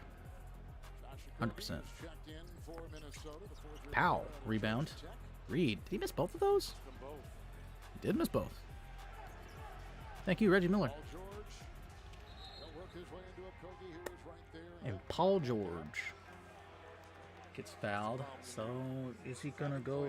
Are they in the bonus or did they have one to give? I think they had one to give.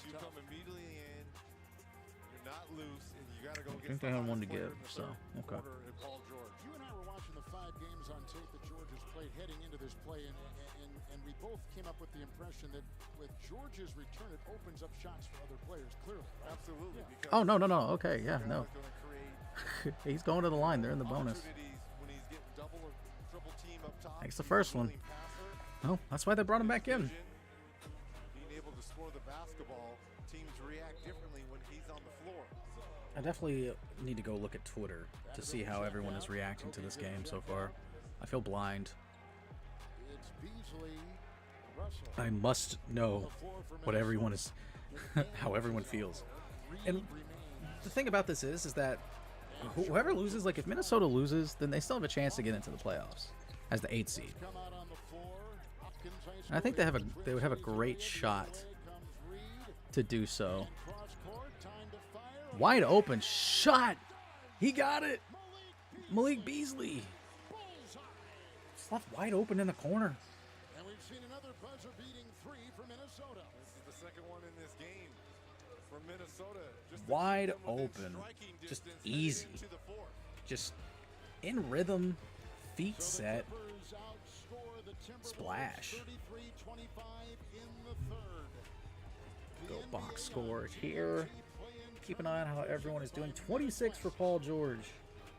Free throw line has helped, but he's lighting it up for 3 in that third quarter. That really helped the Clippers, like really push it over. 3-point shot has helped tremendously in that third quarter. Okay, yep. Let's turn that down. Turn it off. D'Lo and Edwards. Again, still playing phenomenally. It's Cat. Cat has been disappointing, which he had a better quarter there. He scored 6 in the quarter at least, and at least got 2 buckets to fall. I got to see the ball go in the hoop, which is big time for your for how you're feeling. But there's no one else besides Edwards and Russell that's showing up right now. Like if Cat could get it going, then maybe, but he's going to be out a couple more minutes to start this fourth quarter unless you gamble. Because I mean he played a long time with 4 fouls, but you've only got one more shot before he's donezo. Matthew Stafford is on the telly. You want a Super Bowl? You get in an AT&T commercial. Guess that's how it goes. That's why I'm not in an AT&T commercials, because I haven't won a Super Bowl. Game cast. Go to team stats. Let's see how each team is doing. Shooting is pretty much similar. 3-pointers. Yeah. Definitely more in favor. Just by 2 though, but the percentages are kind of off just for the fact that Minnesota has shot 2 more. Free throws are dead even on shooting. That's kind of insane to me when you think about it. It felt like that first, it felt like the first quarter. Yeah. I'd have to look at like a quarter by quarter breakdown. I wonder if I could do that. Can I do that on here? I know play by play you can look at individual shots, but I need like individual breakdowns of like statistics per quarter, like free throws and threes per quarter. That's what I want to look at, because it actually kind of blows my mind. I feel like it's been more in favor of the Clippers tonight, and maybe like the ticky-tack fouls have been. Is it going to show me fouls down here yet? They're dead even? Wow, that's still so many fouls. I feel like that's way too many fouls for playoffs. Like, that should be the end of the game in the playoffs at most. Let the dudes play. Let the hoopers hoop. Rebounding, definitely in favor of Minnesota. Assists, slightly in favor of Minnesota. Turnovers, in favor of Minnesota. Fast break points. Game's really slowed down, which, yeah, the free throws have done that. Points in the paint, definitely in favor of Minnesota. Wow. Okay. Interesting. But now we have the final quarter has started. Norman Powell is breaking the three to start us off here. Final push. Who does Memphis play? Who does Memphis play? D'Lo gets it to go. Man, like, this Timberwolves team is good. It's just, I feel like they're like a piece away maybe from making some noise. They remind me a lot of the Grizzlies from last year. And who knows, maybe they just make that turn next year. Oh, people falling over everywhere, but no calls. Probably the right decision. Oh my! Oh, Terrence Mann is a man. That was a grown man move by man. What a man! How many times can I say man in a sentence?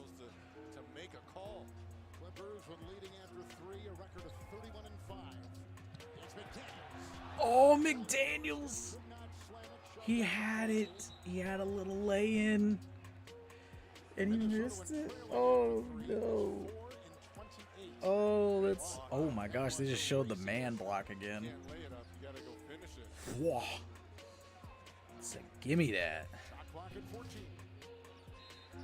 No foul, out of bounds. Beverly to inbound. Reed, free to fire. Reed for three. Okay. Okay. McDaniel's getting bailed out there. Missed that little lay-in, little dunk. Got blocked by the rim. After practice shooting, right? Covington triple. Rocco brick. Yeah, offense for the Clippers has slowed down drastically, which you'd think with Reggie Jackson and normal Powell out there, they'd have a decent chance. Beverly gets his own miss. Daniels misses. Man. Or Rocco, excuse me. With the rebound. Rocco rebound.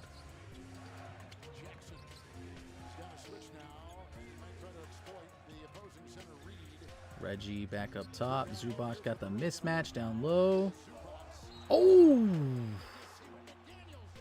McDaniels come flying in there. He tried to rotate over with the block shot. Initially, it looked like it was good, then you could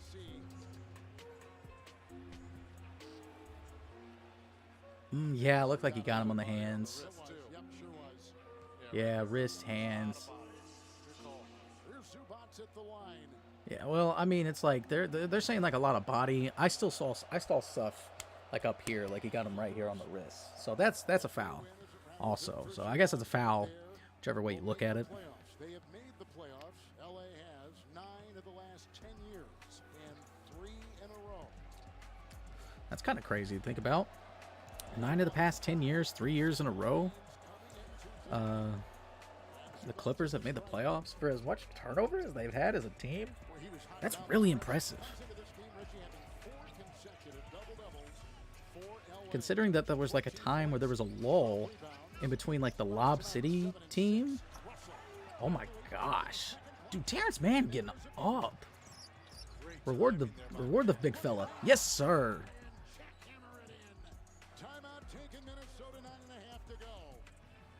That's big time minutes.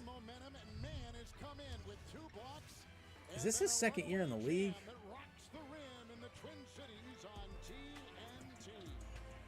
How many years has he been active? How many years has he been active? Terrence Mann. See y'all. This is third year. Okay. This is third year. Okay. Still though. Like, look at the fella. Look at him go, man. Look at his minutes go up. Look at the points go up. Look at the rebounds and the assists go up. Look at the 3-point percentage go down. I mean, it's pretty much the same because he's shooting almost 3 a game. He's making almost 1 a game. Over 1 a, well, yeah. Still, either way, it's decent. It's decent. It's not this. Like, this looks like this Order is for a brownie batter shake and a yellow cake batter shake. Be quiet. No, get out of here. It's raining like crazy outside right now. Holy cow. Okay, so it's the third year. Pick 48 out of Florida State. Good job, Clippers, man. What a pick. What an absolute stud of a pick. Valuable minutes down the stretch here. Like, he's played just like, what, 3 minutes in here? 3 of his minutes here. He's got a bucket. He's got a couple blocks. And just getting his hands up. He's playing great defense down low. He's altering shots as they're going towards the rim.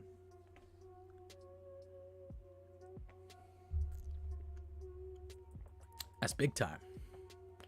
That's big time.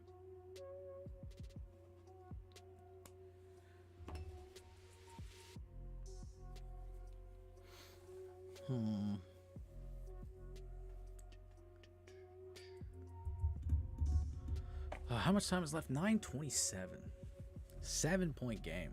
Oh, that's right. I wanted to look and see how the Twitter verse sphere was going.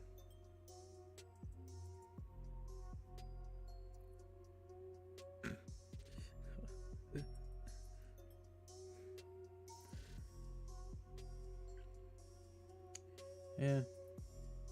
Mama, there goes that man, Trey Man. Yeah, that's pretty funny. That's clever. That's clever. Rob Perez, entire Clippers team face down on the floor to pull of their own blood. Cat offensive foul. It's pretty funny. I gave it a like.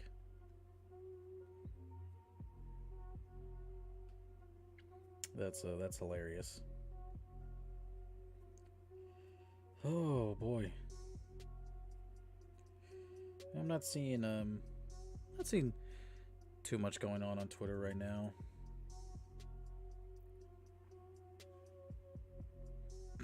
I heard someone say play in P. Oh, that's funny. Man, what? No rest for the weary when it comes to Paul George. That's hilarious. That's really funny. Is Cat back in the game now? He's their best player, 2-time All-Star, including this year. Won the 3-point contest at All-Star. Hilarious.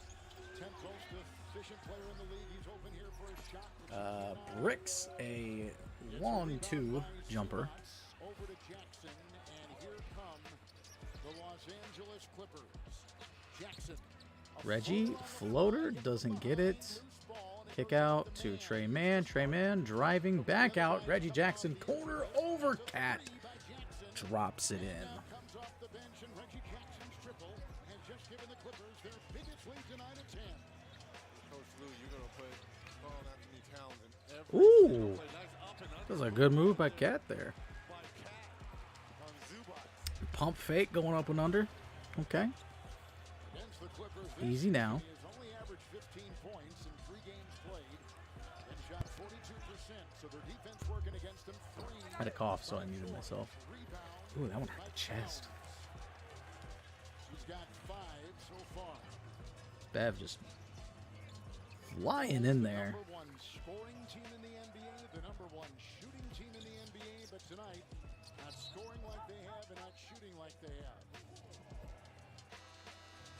Only 42%. Yeah, and that's why they just mentioned it. That's why Minnesota is so dangerous. They're the number 1 shooting team and the number 1 scoring team in the league. Several years ahead. What they said. Long-time NBA assistant. Zubac is out. Beverly goes out. Ant's back in. Defender Batum going against Carl Anthony Towns, who's I mean, been yeah, very this is when you need to have your starters in there. Shot 8 minutes left. Down to 4. Powell is defending Towns. Towns! Oh, I can't get it to go down. He gets the foul, though. So, Cat going to the line. And they land right near where that lady tried to glue her palm onto the floor. Powell picked up his Gosh, my eyes are tired. She wasn't putting the glue on the floor. She was sniffing the glue. The glasses fight back. Upcoming national TV schedule, ESPN The glasses fight back. tomorrow. The Hornets will be in Atlanta. I am not going to stream tomorrow the More information, go to NBA. those playing games. Visit the NBA I might the Matchup at the point guard position there between the 8th seed Trae Young matchup. and LaMelo Ball. I may or may not, but that's Friday, and then Saturday is actually the first day of the playoffs. foul trouble most of the game. Won't get to do that one Towns. because I'll be gone to game 1. College basketball at Monmouth. And later coached. Your boy back-to-back years taking a trip to the playoffs. That's what I like to see. Right there. It's Powell. working on Anthony Edwards, who slaps at the ball, knocks it away. Ooh, they call it out on Norman Powell, and wow, they got it in quick. The refs were like, we ain't even gonna give this a review, man. 7 of 15. He's knocked down 4 3. Edwards, ooh. Missing there, big time rebound by the tumbling George, and there goes another foul on Towns. That's it. Is that it for Towns? Number 6 gone. That's it. And that's his 4th. Terrible foul. There was no way he was going to get this rebound. So why even put yourself in that Oh position no. for the official? There goes Cat. There goes Cat. Wow. Reed will come in. Towns is fouled out. He fouls out at the 7:34 mark of the 4th. Wow. Karl Anthony Towns fouling out in a critical game to get into the playoffs. Last time he was in it, he didn't play very well against Houston. Uh-oh, what just happened? Knights tried to feed, lost the ball. Oh, Edwards the other I got logged out of something. McDaniel skies, drives, and a foul. And I think we should still be live, shouldn't we? was Paul George. Someone has to rally these Timberwolves, right? I see D'Angelo Russell trying to pull these guys together here, but Yeah, I'm still live. Okay. It's whatever. I'm going to mute this real quick. Much experience. Daniels at the line. From the Seattle area. He is an 80% free throw shooter. Reggie, he's returning from a high ankle sprain where he played in the last 3 games of the regular season after missing the previous 9. They love his length, his athleticism. Another missed free throw for Minnesota. 18 for 29. Clippers 20 and 27. The winner here goes to the playoffs to take on Memphis as a 7 seed against the Grizzlies, number 2. Driving George, all kinds of entanglement. Ball was tipped by Edwards. It's fought for 50-50 ball. Jackson with the shot clock running down. That was weird. It just logged me out of the chat for a second. And then it's like, oh, Beasley with the 3. Wow. 3-point game. Amazing. But it had me doing the, you know, the thing where it's like you click all the pictures, and it was like, click all the fire hydrants. I clicked all the fire hydrants, and it said, wrong, try again. I'm like, where was another fire hydrant at, bro? Show me where another fire hydrant was at, because there was not another fire hydrant. And it was so tiny, I could barely see. I ended up getting the second one, but Gabrielle, this Old Spice. still, that was ridiculous. And all of a sudden, it's a 3-point game. So,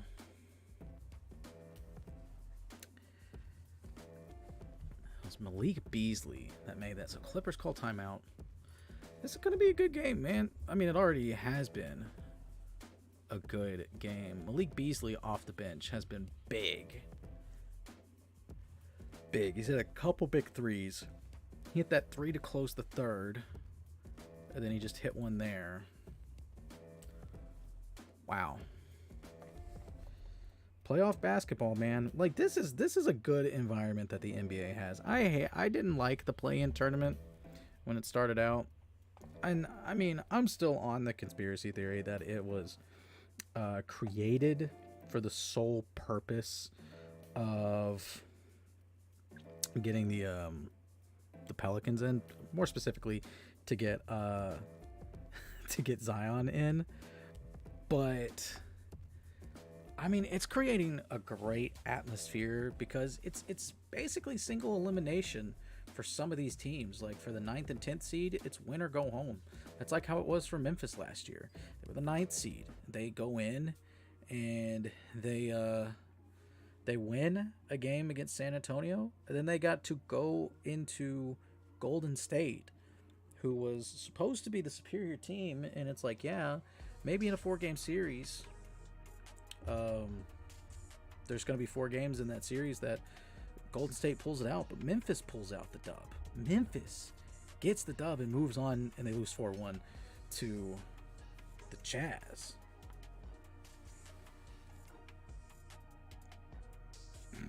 Cat having fouled on 6 fouls, but I thought Cats had 9 lives. Okay, that's pretty funny. I won't lie. That's pretty funny. I'm looking at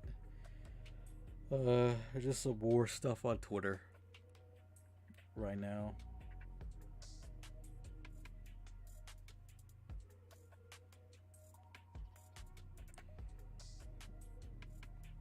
I think the thing that makes me more nervous about playing the Clippers is just the fact that they're an LA team. They're a big market, and they got a star in Paul George that'll get calls. So that's going to be interesting. This song's pretty dope that we're rocking with right now.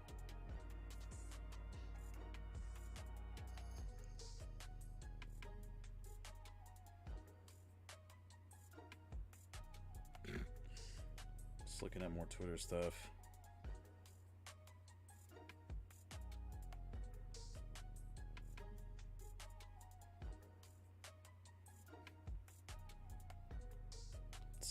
Seeing some stuff about Russell Westbrook. So I'm done talking about Russell Westbrook, man. Not even a Lakers fan, and I'm sick of it. Game's back on. Mom, the game's back on. 3-point game, 6.5 to go. Jackson on top, shot clock at 10 man to George, who has caught fire since halftime and working on McDaniels. Beautiful shot.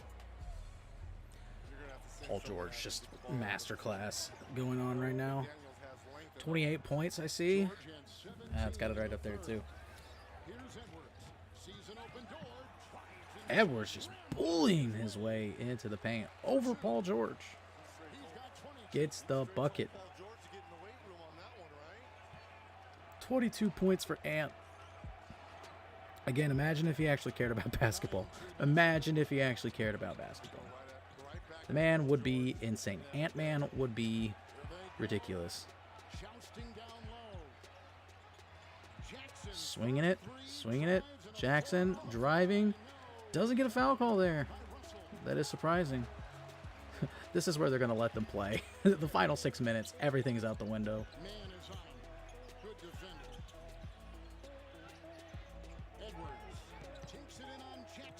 And can't get it. Nasri gets the board.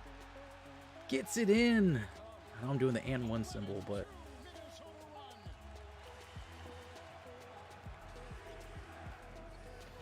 Minnesota's got it to within 1. Paul George fouled, but they are saying it is on the floor. Naz Reid doing better down low than what Cat's been doing. Oh, that's sad. That's really sad. Towns is fouled out. McDaniels has got 5, and Reeves trying to hold his water inside. I like this. Putting Patrick Beverly. He's a guy who knows Paul George, right? Bev back in the game. He knows everybody, yes. He's going to get low, and he's going to understand how to play him. Give it to George. Pat Bev on him. Bricks doesn't get it. Man. gets the rebound. Powell driving, kicks. Jackson, another miss. Beasley with the rebound. D'Lo, the ball, bringing it up. D'Lo, three-point shot, drains it. Come on, do the ice in your veins thing, bro. We all want to see it. We all want to see that. 27 points for D'Lo. Timeout. Clippers. It's playoff time, a time when the pressure builds. When the That's face off against the best, crazy. when anything can happen and anyone can win. Think Absolutely you know how the playoffs crazy. will shake out? Play NBA Pick'em Bracket Challenge. Predict the winner of each matchup and who will be crowned NBA champs. The more points Wow. you get, the better your chance of winning great prizes. 2 points. Game now in favor of Minnesota with 4:39 left. Basketball's a game of runs, baby. It's just who is going to have the bigger run at the biggest time. And right now, this is a tired Timberwolves. Big time T-Wolves run. Getting up by 2. Now the 3-point shot is falling. Now they are both shooting nearly identical percentage-wise from 3. They both have made 13 threes, which is crazy. Both teams haven't been shooting the ball exceptionally well, given like how much their offenses normally score. They've kind of been tame, and I don't know if it's just been good defense on both teams' ends, because like they're both shooting over 40% from the field and over 40% from 3. So, and they both have shot a ton of free throws.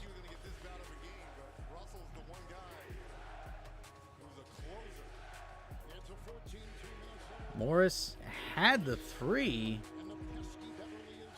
but he just kind of took his time with it. Wonder if they're trying to set something else up. Wow. 0.8 seconds left on the shot clock. And wow.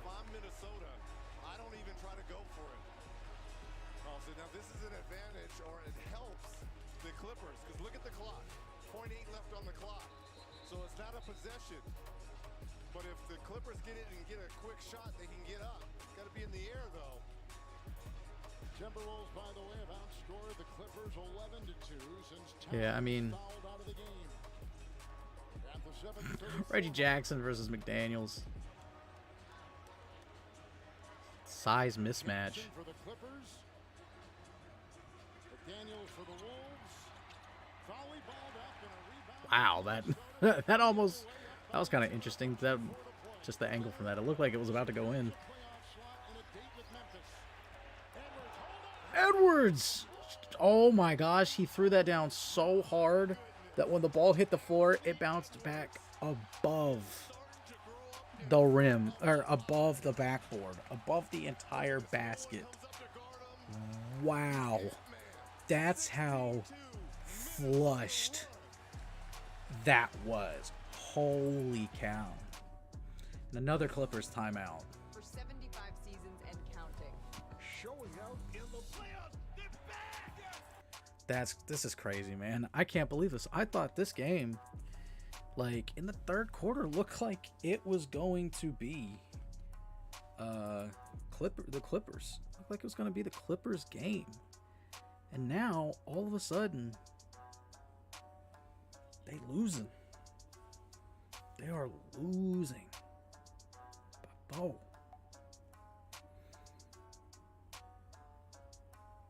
Again, man, like it's been Edwards and D'Lo. Ant and D'Lo have been the two carriers, and then Malik Beasley, low key. Malik Beasley has been big for them as well. McDaniels has been pretty big on the defensive side. He's got 5 fouls though. Reed has come in with some excellent minutes though, especially down here at the stretch with Cat fouling out, which Cat wasn't having an efficient night anyway, regardless of foul trouble. He was just not having an efficient night when he was out there. Defensively, that comes from really the fouls. But coming down to the wire, we got 4 minutes left. It is a 4-point game. George remains on the floor. If you're a Timberwolves fan, how are you not standing up right now? Some moisture on the other side, and here we go. Jackson. They're chanting "Beat LA." Daniels will be on him. Minnesota's got 3 timeouts. Clippers have 1 left. And it's Paul I feel like, I like the Clippers, man, but I feel like they haven't earned the "Beat LA" chant. Remember that when that was a big thing back in the day? Teams chanting "Beat the Heat." Remember they do that in 2K. Also, they do the "Beat the Heat" stuff in 2K back in the day. Another timeout, bro. Come on. It's almost midnight, dude. I'm tired. Close this game out. Oh my gosh. And check Twitter on here.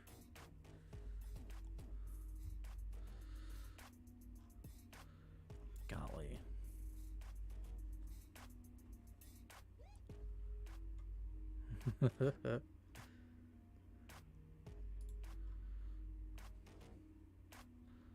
Just reading some of the, yeah, a lot of Ant stuff on a lot of Anthony Edwards stuff on the timeline right now, and D'Lo, like, deservedly. Those guys are playing amazingly right now.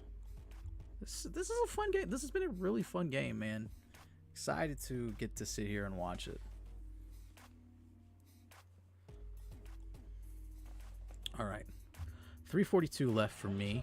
Yeah, I think that's what that timeout there was by Coach Finch, to have 2 playmakers on the floor at one time, and Anthony Edwards and Russell. Yeah, D'Lo back in the game.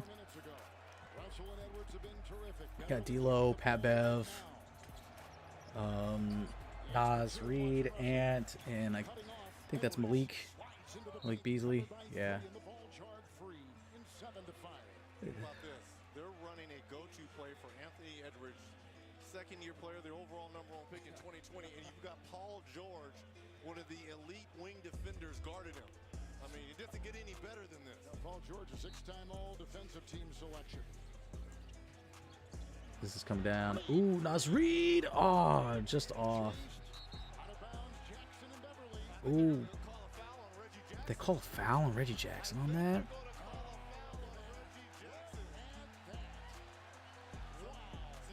Yeah, I mean, Trade for heart and hustle, and that's what Patrick Beverley gives you.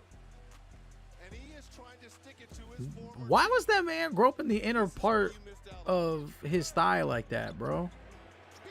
Beasley with the miss. Why was that dude sitting courtside in the pink Wolves jersey?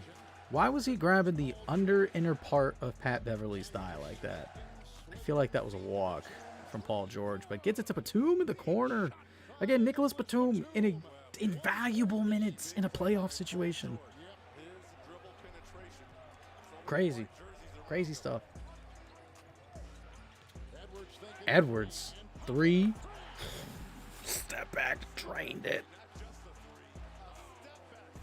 I mean, he had a 3, and then he just took a dribble forward and then just jumped back.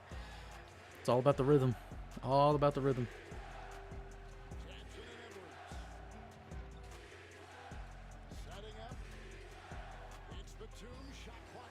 Nicholas Batum, man, he's taking valuable shots. 2.5 minutes to go. Ant's got the ball.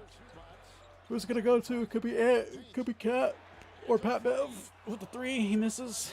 Oh, it's a terrible time to give up an offensive board. Terrible timing. D'Lo midi. Ooh, I think Minnesota may have this, y'all. D'Lo got 29. Reggie, 3. Can't get it. Zubac gets the rebound, but he throws a bad pass.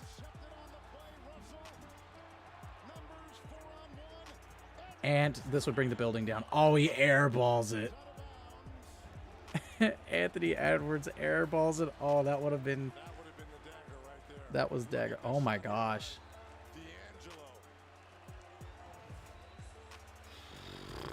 D'Lo, dude. Ice in his veins. Wow. Wow. So what does this do to Colin Cowherd's bracket? Oh my gosh, Nas Reed threw it down and gets an offensive foul. But Cowherd had the Clippers not just winning this game, but beating Memphis in a series. So if it comes down to it and they lose, be interesting to see.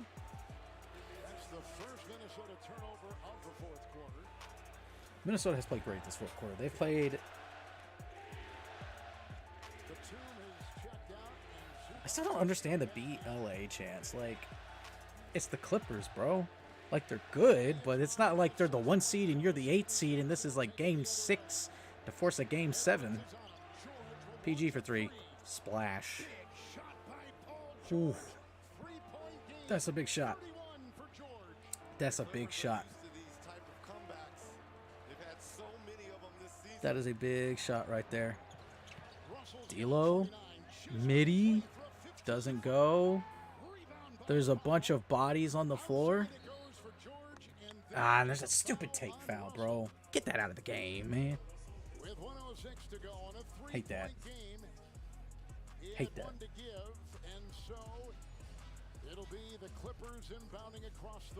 So Clippers are excuse me.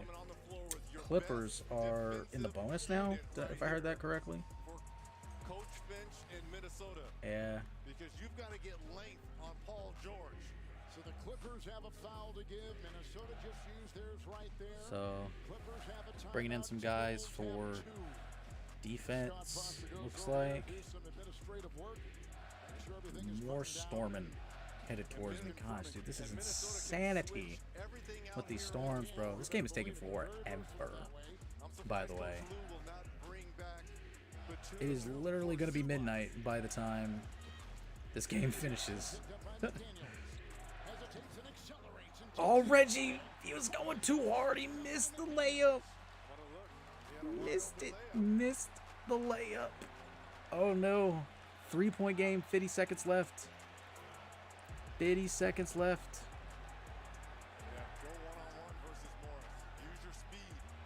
Yep. Wow.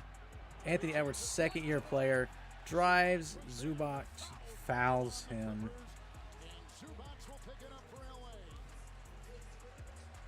This is old school basketball. Don't bring another body to me, right?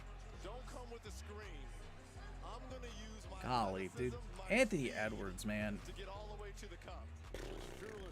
Insane. Screaming his way down the lane.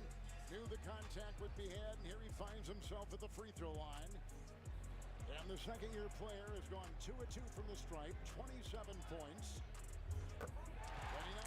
Big free throw. Big free throw. Anthony Edwards. Fourth-rated high school player, and he's got the 4th most points for a player 21 or under. And back to LeBron, Kobe, and Melo, and he just trains that second free throw to give him 29. We need more Timberwolves on the screen next season. Big clutch free throws there. Sorry, I wasn't talking that much. I got caught watching.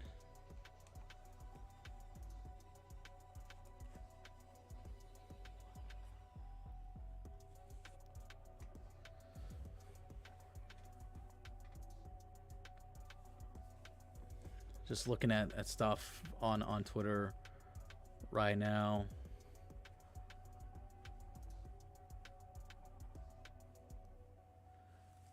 Yeah, dude. Like, I agree. Like, people are starting to question, like, is this going to be Cat's team? Timberwolves once Karl Anthony Towns fouls out. 13-2 run ever since that. That's crazy. That's crazy to think about. Still got commercials for me. Game might have started back up already for everyone else. And streaming games sucks. Way behind. Way behind on the streams. Tough out here. It's really tough out here. All right, there we go. It's back up now. Back up now. Golly, most points before age 21 in NBA history. Ant is up there. Insane. PG got the ball. Step back. Rick. Pat Bev has it. The foul. Yeah. I think that may do it. That may do it. Looks like we are going to have Timberwolves and Grizzlies matchup game 1 on Saturday, 3:30 Eastern time. This is a really early tip-off. That's 2:30 for me. That's really early. Middle of the day. Beverly's got 10 rebounds tonight. He's one of the better rebounding guards in our league. Best offensive rebounding guard. And Pat Bev gets the first one to go down. He is the number 1 rebounding guard, 6'4". Golly, Pat Bev and Dylan Brooks in the same series. Oh no. They may get kicked out. They're going to have to separate the two of them.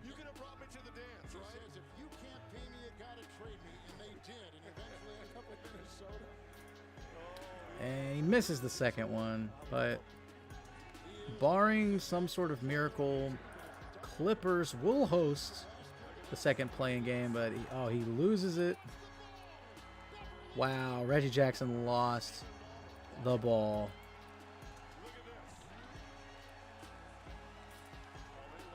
Wow.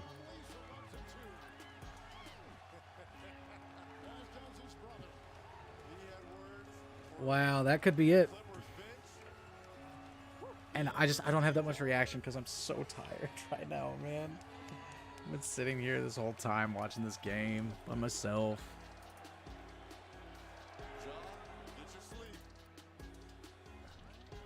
We're going to see 2 young, athletic teams.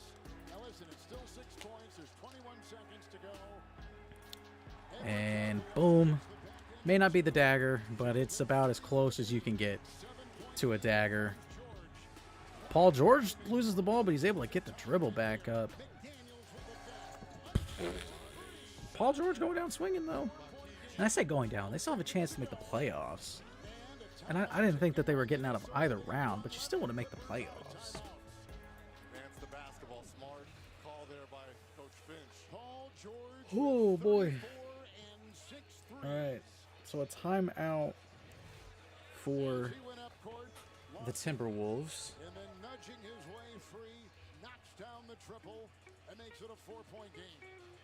Well, if they are able to hold on and Man. win this game from Minnesota, this is a reward for this fan base, right? Well, they've come out this year and showed more emotion. Yeah. They haven't been to the playoffs since Jimmy Butler took them a handful of years ago. And if they win tonight and capture their playoff berth, it'll only be the second playoff for the organization since 2004. Now we're going back to guys like Kevin Garnett. Yes. And also in that era was Latrell Sprewell and Sam Cassell. I mean, we're talking about some guys.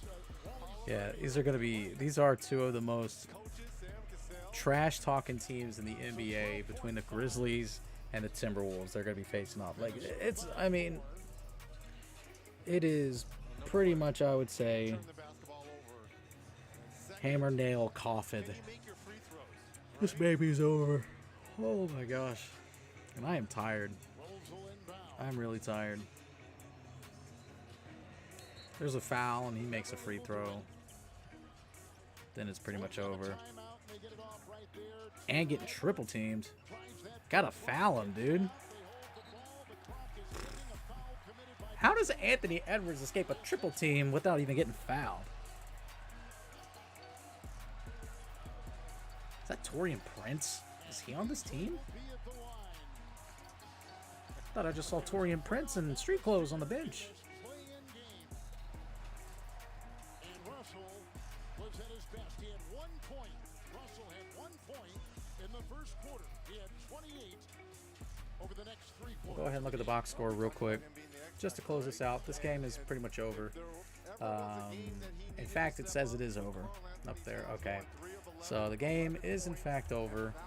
I mean, Paul George tried. I think the biggest thing, Norman Powell, I'm telling you, dude, he needs to play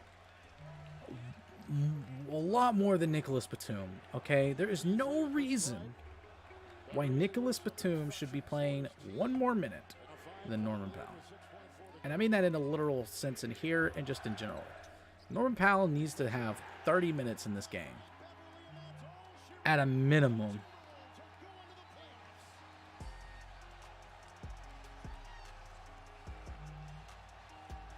All right. And I mean, it's official on my TV or on my screen now. T-Wolves get the 7th seed.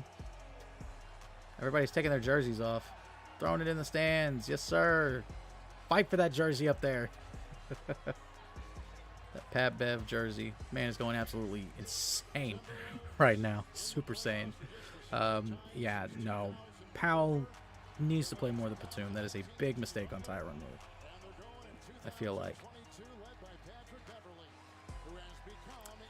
Timberwolves, man. I mean, it was Edwards and Russell. I mean, Cat's got to be happy he's in the playoffs, but that is just not a great performance. And again, it's not just the fact that he fouled out. Even before he fouled out, he was not making anything. He just was not being super effective.